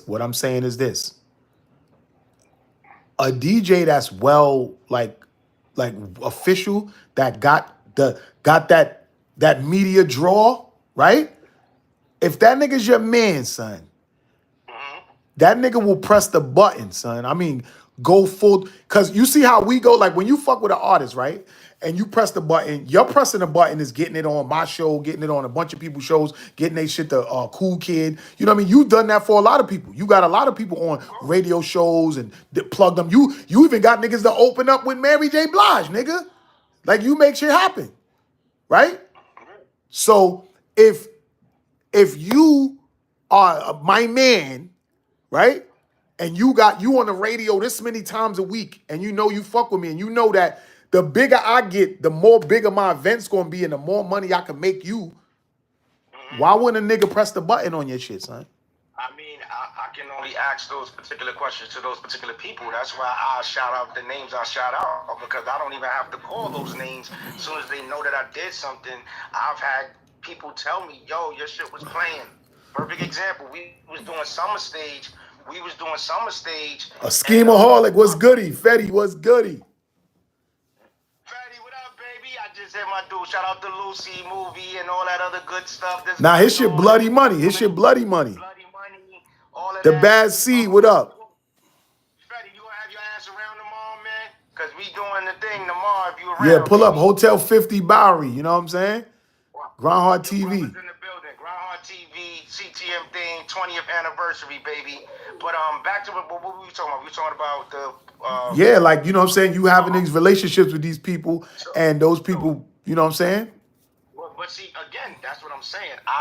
Remember, I was on the bench for a minute because I was doing the parties, I was doing the writing, I was doing producing, I wasn't doing the rap shit. But you back now, though. All right, so now it's time. It's time. But see, the problem is, there's a bunch of people on my team that want me to just do that for them. But my relationship is with them. Their relationship ain't with my man. I'm not talking about with nobody else, my nigga. I'm talking about with you.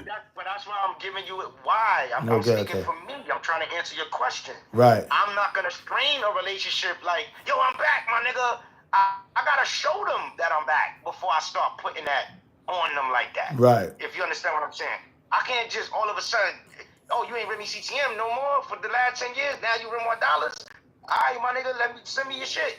They gonna listen because it's like, nigga, I ain't heard nothing from you since when?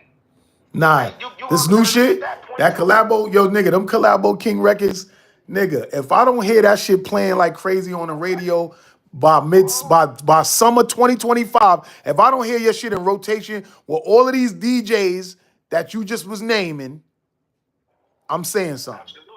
I'm saying well, something. You supposed to say something. Because I ain't supposed to sit there and vent to these niggas. If once they show me what they show me, I keep it pushing. I'm saying something. Then I know not to look for you for when the calls is being made to get it back. Because I already know why I feel like my music isn't getting played the way it's supposed to be in New York City. Because, like, you know what I mean? Like, it is what it is. Like, I don't even understand it, but I understand it. But you have...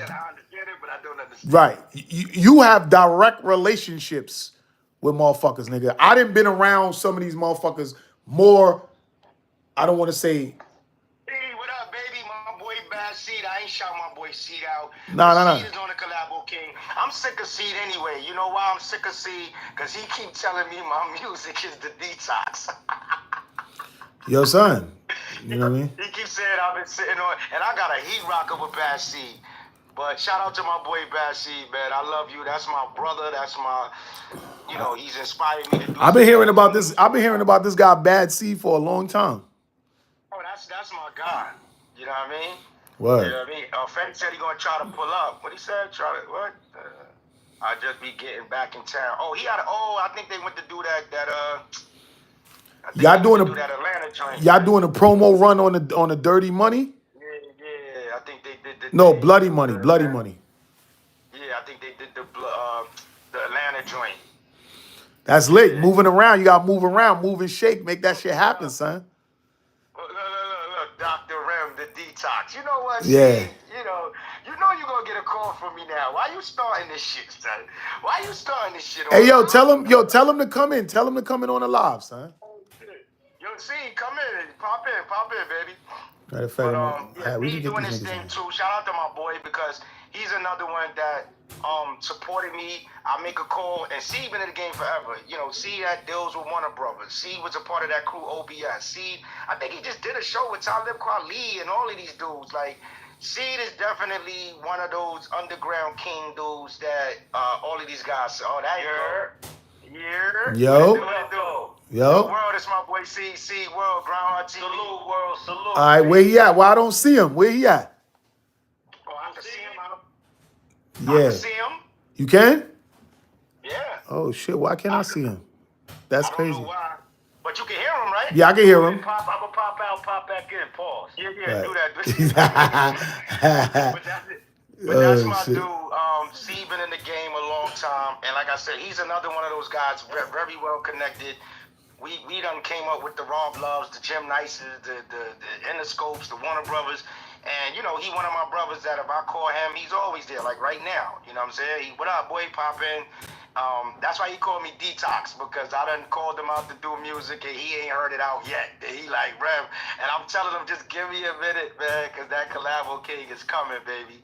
But you know, he always called me the Detox. What he said, Rem Detox. Oh, he typed it in. I don't remember what he said, but he said Rem Detox King.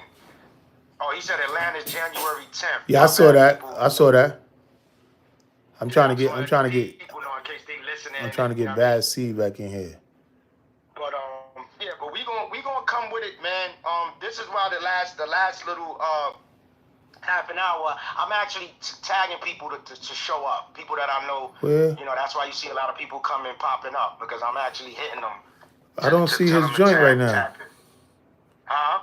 I don't see him. I don't see him in. Nah, I think he probably trying to tap back in and whatever's going. I mean, I could see him fine. I don't know what was going on with you. Yeah, I Maybe can't we see didn't him. have enough room. Nah, it's only two of us in. This shit, you could get 4 people in at once. You know what I'm saying? That's what I thought. I mean, that's what I thought. Y'all the ones that normally be on it. Yeah. You know what I'm saying? More than me, but usually I know it should have been more people. But yeah, like I said, I'm super excited, Brosy. I think we're gonna make some noise out here. Not even just about tomorrow. I'm talking about just moving forward. You know what I mean? Right. Shout to Cool KG. I was really trying to tap in my boy. What's his face? Shampoo. I was trying to get Shampoo involved. He ain't hit me back. My guy Shampoo is involved in everything in the city. The city ain't moving if Shampoo ain't involved. Absolutely. And see, that's another thing, right? You was discussing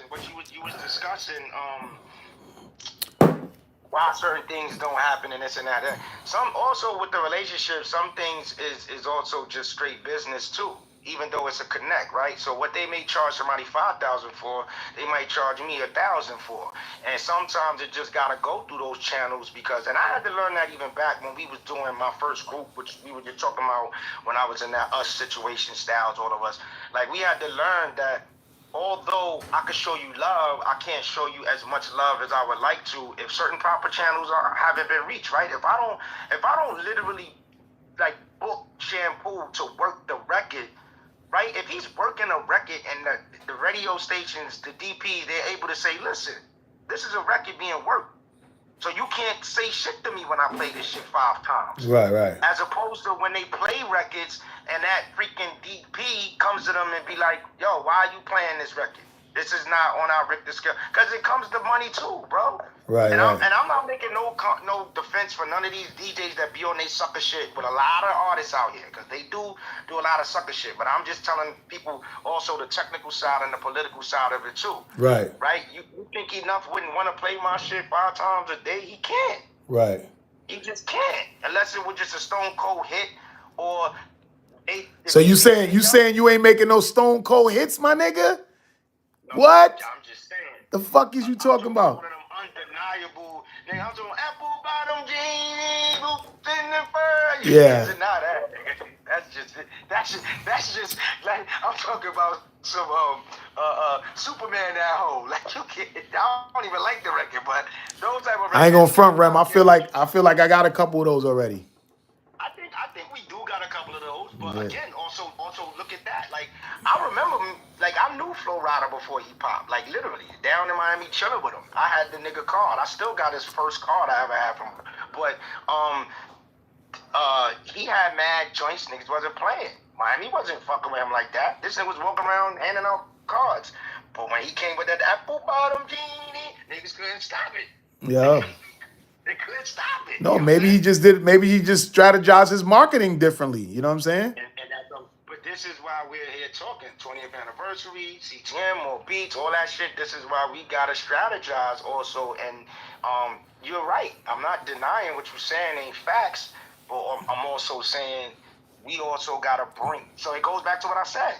We gotta have something to make them not be able to deny it. And I'm not talking about the hit record now. I'm talking about now that I'm back on the scene, I gotta be able to say, nigga, look what's going on, nigga. Look at my YouTube, look at my channel, look at the Grindhardtv shit, look at the More B shit, look at the CTM shit, look at the 10 for 10, look at the Collabo King, look at the Young Unsigned Honest. It's nothing you can tell me now, bro. Right. But now I can say fuck you to your face. You understand what I'm saying? You see I'm working. But if I pop up and I'm like, yo, son, I'm doing this. And he like, all right, I got you. And he played the shit once or twice. I can't really be mad at that. And I'm just being honest with myself. For me. But for those artists that's out there working, now in their defense, like you said, they don't got that relationship with these guys. Right. You know what I'm saying? So they basically, can't call these names that I just said 2 in the morning drunk as shit and they answer. You know what I'm saying? facts. But in return, they answer my call, but now I gotta say, yo, look at what I'm doing, bro. Look at what I'm doing, sis. I can't just say, right? Because in their mind, they may also say, man, this nigga Ren just popping up out of the blue doing something. How serious he taking this right now? Right? Because they could look at it that way too. Right. All right, my nigga, you in now, but all right. Let me see how serious you. So I'm gonna play it once or twice. Now let me see you active. Let me see you shaking. Let me see you out there. Let me see you really doing these shows. Let me see you dropping 2, 3, 4, 5, 6, 7, 8, 9, 10 videos. Right? Let me see you working on project number 2 for 2025. But I'm saying though, do you really have to do all of that with the relationships? That's what I'm saying. Like with the relationships of the people. You absolutely do. Because I got a relationship with people that come to me all the time. Yo, Rem, I need a venue. Okay, what you trying to do? That's right. I love you and I fuck with you. But I pay dues in this party shit, bro. You can't just pop up on me telling me you want fucking Polygon for free that hold thousands of people all because you my man. Right. You feel what I'm saying? Right. You can't tell me you just want me to get DJ Blood such and such. That's the hottest shit on the club scene right now because you my man. Right? Because now what if he's a part of Burning Bridges? I bring out DJ such and such and he does this big ass party. His name is his name. And you got 20 people in the building that came in there for you? I'm embarrassed now. You burnt my bridge now. And I'm not even talking about music. I'm going off music and just saying that goes back to the question you asked me. Right. How does these relationships get maintained? Because I don't strain them. I can tell a DJ fuck them when I know I'm doing the work and I'm giving them nothing but consistency and persistence. Now I can say, you know what, son? Fuck you, DJ blah, blah, blah. You supposed to be my man. But I can't say that when I'm popping up and it's like, yo, Rem, it's mad people out here shaking. These dudes is paying. I got bosses to answer to too. So I'm going to show you love, but I can't show you love. You got to show me that you on it too, bro. Right? And that's why I use the party shit as an example. I think now this era right now, you know what I mean? It's a payola era, nigga. Like it's not. Well, I mean that too. It definitely is, and that's why I brought that up. You know why I think it's a payola era? Because the labels is they don't make the money off of the artist like how they used to back in the days. So this is why now they own all of these streaming platforms where they getting the 98% of the earnings while the artists get a half of a penny through these streams and shit like that. You know what I'm saying? Well, the labels are actually losing off of the streams. Yo, Rem. The labels is trying to... Rem, just think about it, right? If the label niggas is who's owning YouTube and Spotify and like all of these channels that music is on where they paying you half of a cent on the dollar. So where the fuck is like the CEO of Spotify is what made mad billions. Made mad billions. But mind you, now let's look at the chart, right? The chart was 100 labels that we could mention that were major dope labels. The only one that's actually capitalizing off of those streams is the big distribute like Polygram companies. Def Jam and all of those big companies we could talk about ain't making the money. It's just that one on the top. It was Def Jam was never big. We just thought it was because they made it seem like that. I'm just throwing a name out like that. Sony. It's right? really Universal. It's Universal, Warner, and Sony. Exactly. So everybody else ain't seeing nothing. And you got to remember, all of these other major labels are bringing their artists to those three companies that you said. So there's a lot of money being lost from all of those. So it's only the powers that be that's getting the money, just them. That's it. But it's thousands of people losing the money, all these hundreds of dope-ass big labels. They really losing money. That's why they, it's funny because I keep mentioning Shampoo name because we've been talking a lot lately. And Shampoo been doing a lot of venting. I won't say venting, but he's been doing a lot of talking online. And this was one of the topics that he brought up after a conversation him and I had. He went online and he said, y'all niggas is dumb now. Because everybody thought it was going to be the way they thought it was going to be and trying to tell artists how to do it. And independent artists, you got to work it like this and work the record like that. And that's the record. You can't call what nothing's going to be. It's just going to be what it's going to be. Only the powers that be getting that bread. All of these, like you said, the Def Jams and Cash Moneys and Interscopes, all of these big, they lost. The streams have, once that shit changed to the digital and then the streams and it's nothing. If you're not controlling your own net worth of revenue with your own website, you know what I'm saying? And it's sad because, like Master P said, there's no money in music. And that's another reason why these DJs don't care. You think a DJ care about spinning someone record when they got to get to that bag overseas or wedding that they getting 5,000 for 5 this week? Or they could just make you give them 1,500 to play their shit. This is what I'm saying. But again, there's levels to that because they still got to answer to somebody. That EP ain't gonna sit there and let them spin that record 15 times without saying, hold up, where you getting this from? Now, they could do that if you went to the radio station and you bought ads and shit like that. You see what I'm trying to break down? Right. Now, you went to the station and you bought ads, they gonna say, all right, play your man all fucking day. Right. You know what I'm saying? Motherfucker paid us.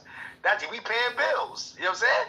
Facts. But to pay a DJ directly or his manager directly ain't got shit to do with that WQHT. You know what I'm saying? Right. WQHT, like, hold on. That's why sometimes they can't even, for certain events and parties, they can't even use the logo. Right. Because you're not going to use our brand to make money. We pay you a salary already. Mm-hmm. Right? But a lot of people don't want to hear that. Right? It's not like when it became a business, it literally became a business. My mentor, white boy Charlie, again, better God rest his soul, love him to death, miss him. He taught us that. Like when we was doing the group shit, I never forget. There are imprints on vinyl. And I remember he said, Remy, you got enough in pocket. Trina Sunshine was good. Happy Trina, holidays. love you, baby, love you. That's my big sis right there. there. I know who that is. We got the 20th anniversary for Grindhardtv. We doing it up, sis, if you available. But shout out to Good Life. Trina Sunshine is another one of my big supporters, one of the biggest promoters. Matter of fact, she about to win that 2024 Promoter of the Year. Oh, okay, that's what's up. That's my sis. You know I went and voted for you about 10 times, man. Oh, okay. But so with that being said, like he knew that like BDS, music, so you know the BDS reports and shit like that. Yeah. Right? What this white boy that was like a mentor to me taught us was he went to the radio stations, bought ads, but in each ad, so he would buy 3 ads, and he would play 3 sections of the record, so it would register as being played. Right. But he was rich white boy with money. Right. But he mastered how to do that. But again, I'm just trying to explain. We were already getting played back then, 25 years plus ago, but he mastered how, okay, it's about a business. And him being a millionaire dude, he knew how to play it. Because there's an imprint on every record when it hits that registry. Mm-hmm. So he used to break our records down into a third, this part, that part, first, second, third part, and buy 3 ads. We were just getting registered in BDS reports just from ads. Right. So now Enough could go up there and just spin our shit all day. Because the DP gonna say, oh yeah, that's the dude, the white boy that bought the thing for the us group. You get what I'm saying? Right. Now he can answer for it. Enough back in the day created a show for us called the 2-Minute Spit, because we had a song called Niggas, but it wasn't clean. So that motherfucker, you should just play our beat for 2 minutes and tell everybody, oh, y'all artists out there, you got 2 minutes to just spit. And called it the 2-Minute Spit. Playing the instrumental. Right? So there are ways that you gotta work shit, and there are ways that people try to show you love, but you never know. You know what I'm saying? Trina, love you, baby. She said she out of town. Okay. Quiet Money 213. What up? I'll see you when you get back. But we over here celebrating another black love, black owned, excellence, black companies, black paid thing. And my boy Grindhardtv, which, you know, Uncle Ralph is her brother. Like her and Uncle Ralph is like that. So Uncle Ralph definitely shouted us out. This, you know, I'm sure you know Grindhardtv, but that was the second coming. That was a joint. That was a joint that we did at the beach, right on 17th Street. Yeah. I remember that. That's an episode on Grindhard Television YouTube, actually. Okay, so we definitely gotta get her a clip of that so she can represent. I'm gonna send a link to her. My big sister's up for one of the biggest top female promoters of the year. As you should be. She got some good competition, but you know, I ain't worried. It's the good life. Yeah. Haitian all you see those, you see those strong arm emojis she put up there. Once she doing this, I fucks with her. Strong arm emoji, swinging swords like Shinobi. Can't no rapper hold me.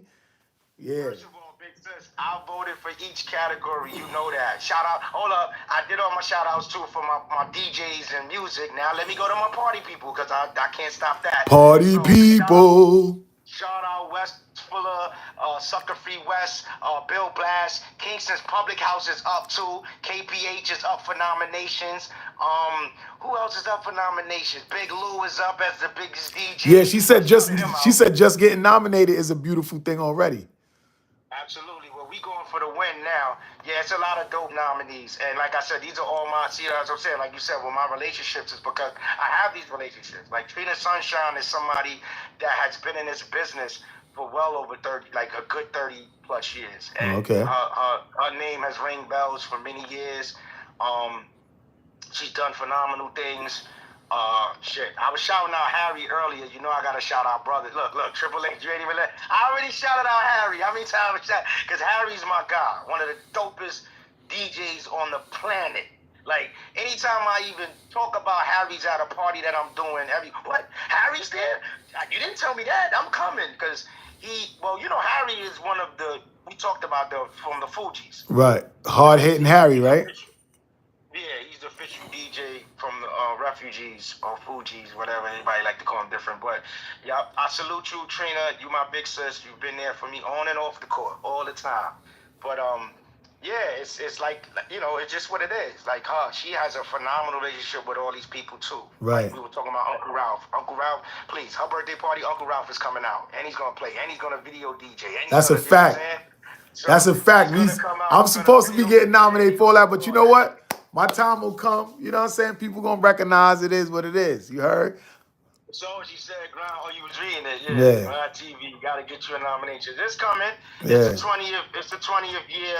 That's why. So since he was taking it kind of light, I told him we don't do that around here. It's your 20th year. We ain't gonna just sit around and not do nothing. So tomorrow, even though you're not gonna be around, you know, we're gonna be in the building celebrating, representing 20 great years of Grindhardtv. Cable access, Rough Rider TV shows, radio shows, all kind of platforms, S Street TV, YouTube, everything. Just streaming all around. But it started on that cable access. As we all know, that's where we all got our start from.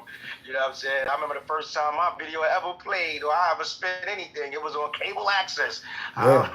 Everybody got lit off that shit. You know what I'm saying? That's the platform, like real talk. That's the platform when you first getting started. Motherfuckers got big off cable access, Starbuck Wow. Hell yeah, son.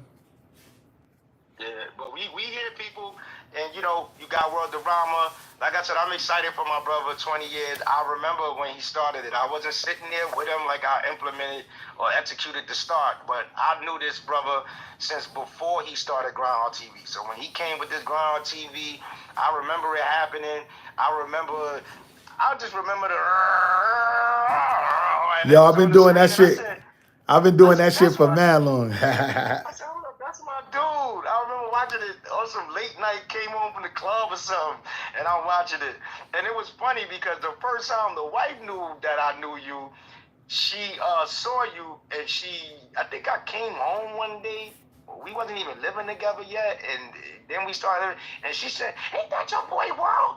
And I said, what you talking about? The one that we doing I said, yeah, that's my guy. And she said, man, I've been watching this fool for I don't know how long, and didn't even know that was your man.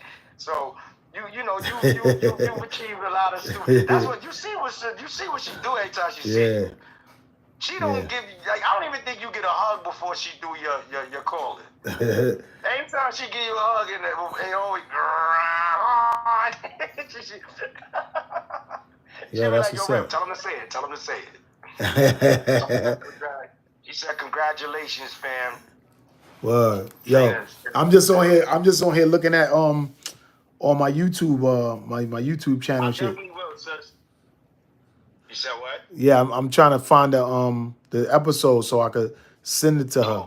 From the beach party. Yeah. You know what I'm saying? Okay, you know we coming right back next summer. Yeah. So I'm trying to see how I'm gonna finagle that. If it's gonna definitely go down, Trina, I'm trying to see how I'm gonna do DR and make it back for that. I hope the dates don't clash if we still gonna tear that beach up this 2025. Because I'm supposed to be doing Urban Paradise. But it's a lot going on, and I think it's all good. We all just got to comb through everything we got going on and make it all make sense. And I think we've been doing it so far.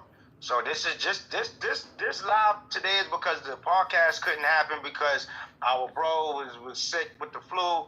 But it's to let everybody know about tomorrow, but also beware about 2025 and what's coming, because it's a lot of things. It's a lot of things coming on both our ends and collectively as a unison.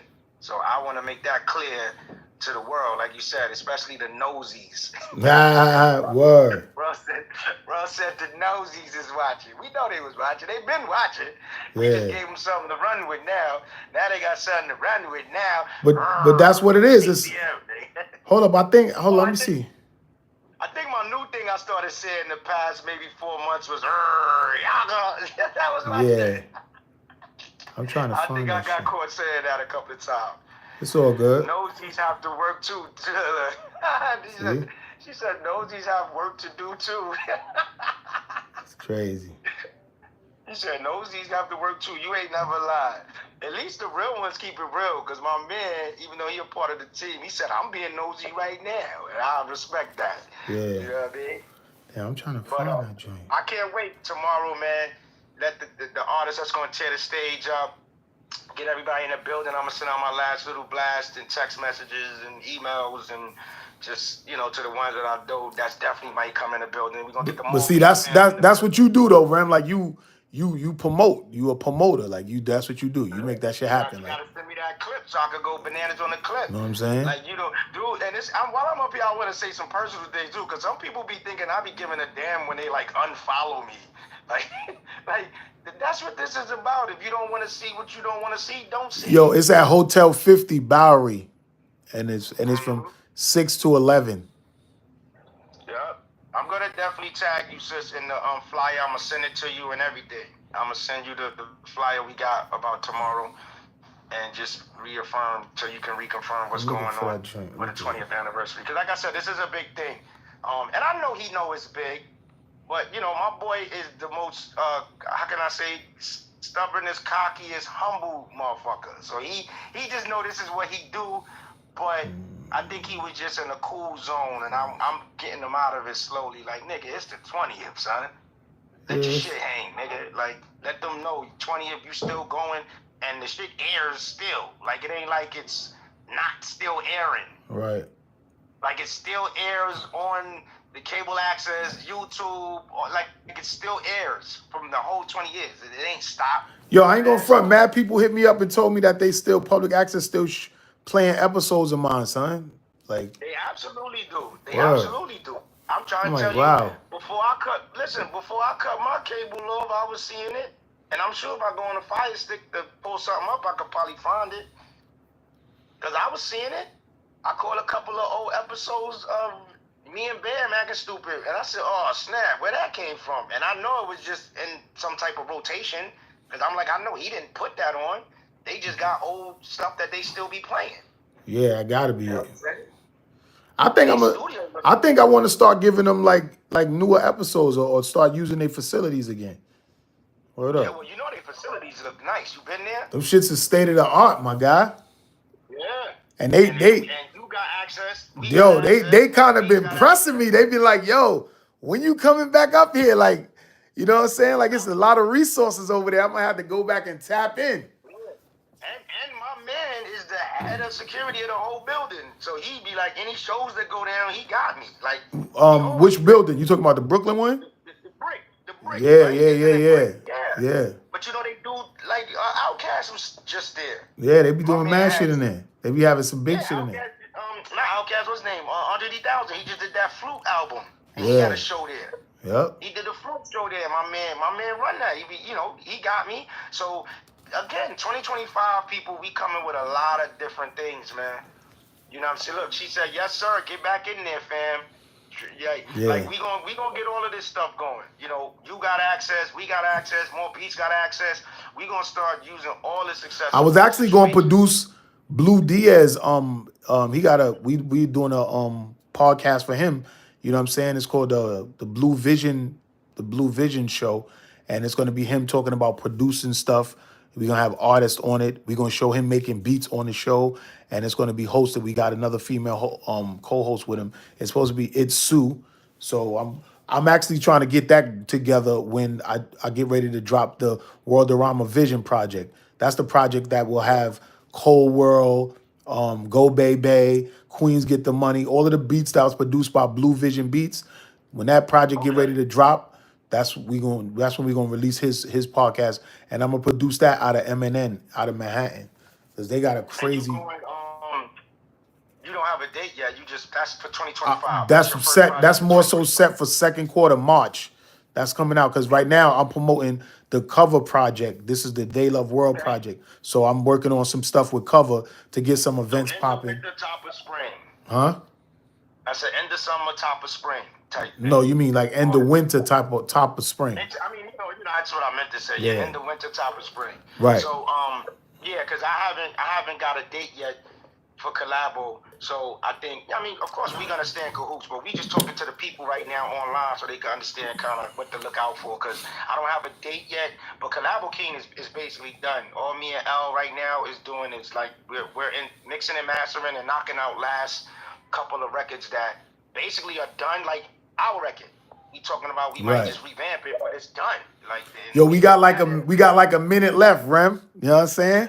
All right. You already know what it is. Let the people know.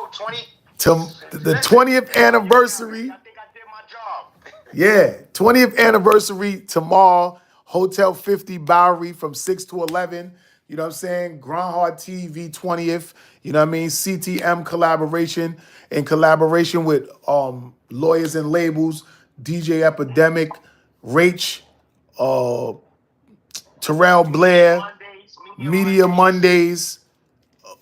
Watch Mondays. Watch Mondays. It's like so much going on, and it's a lot of performances, so it's gonna be crazy. And this place is kind of like really like intricate, like because it's like you could sit down at the computers and play games.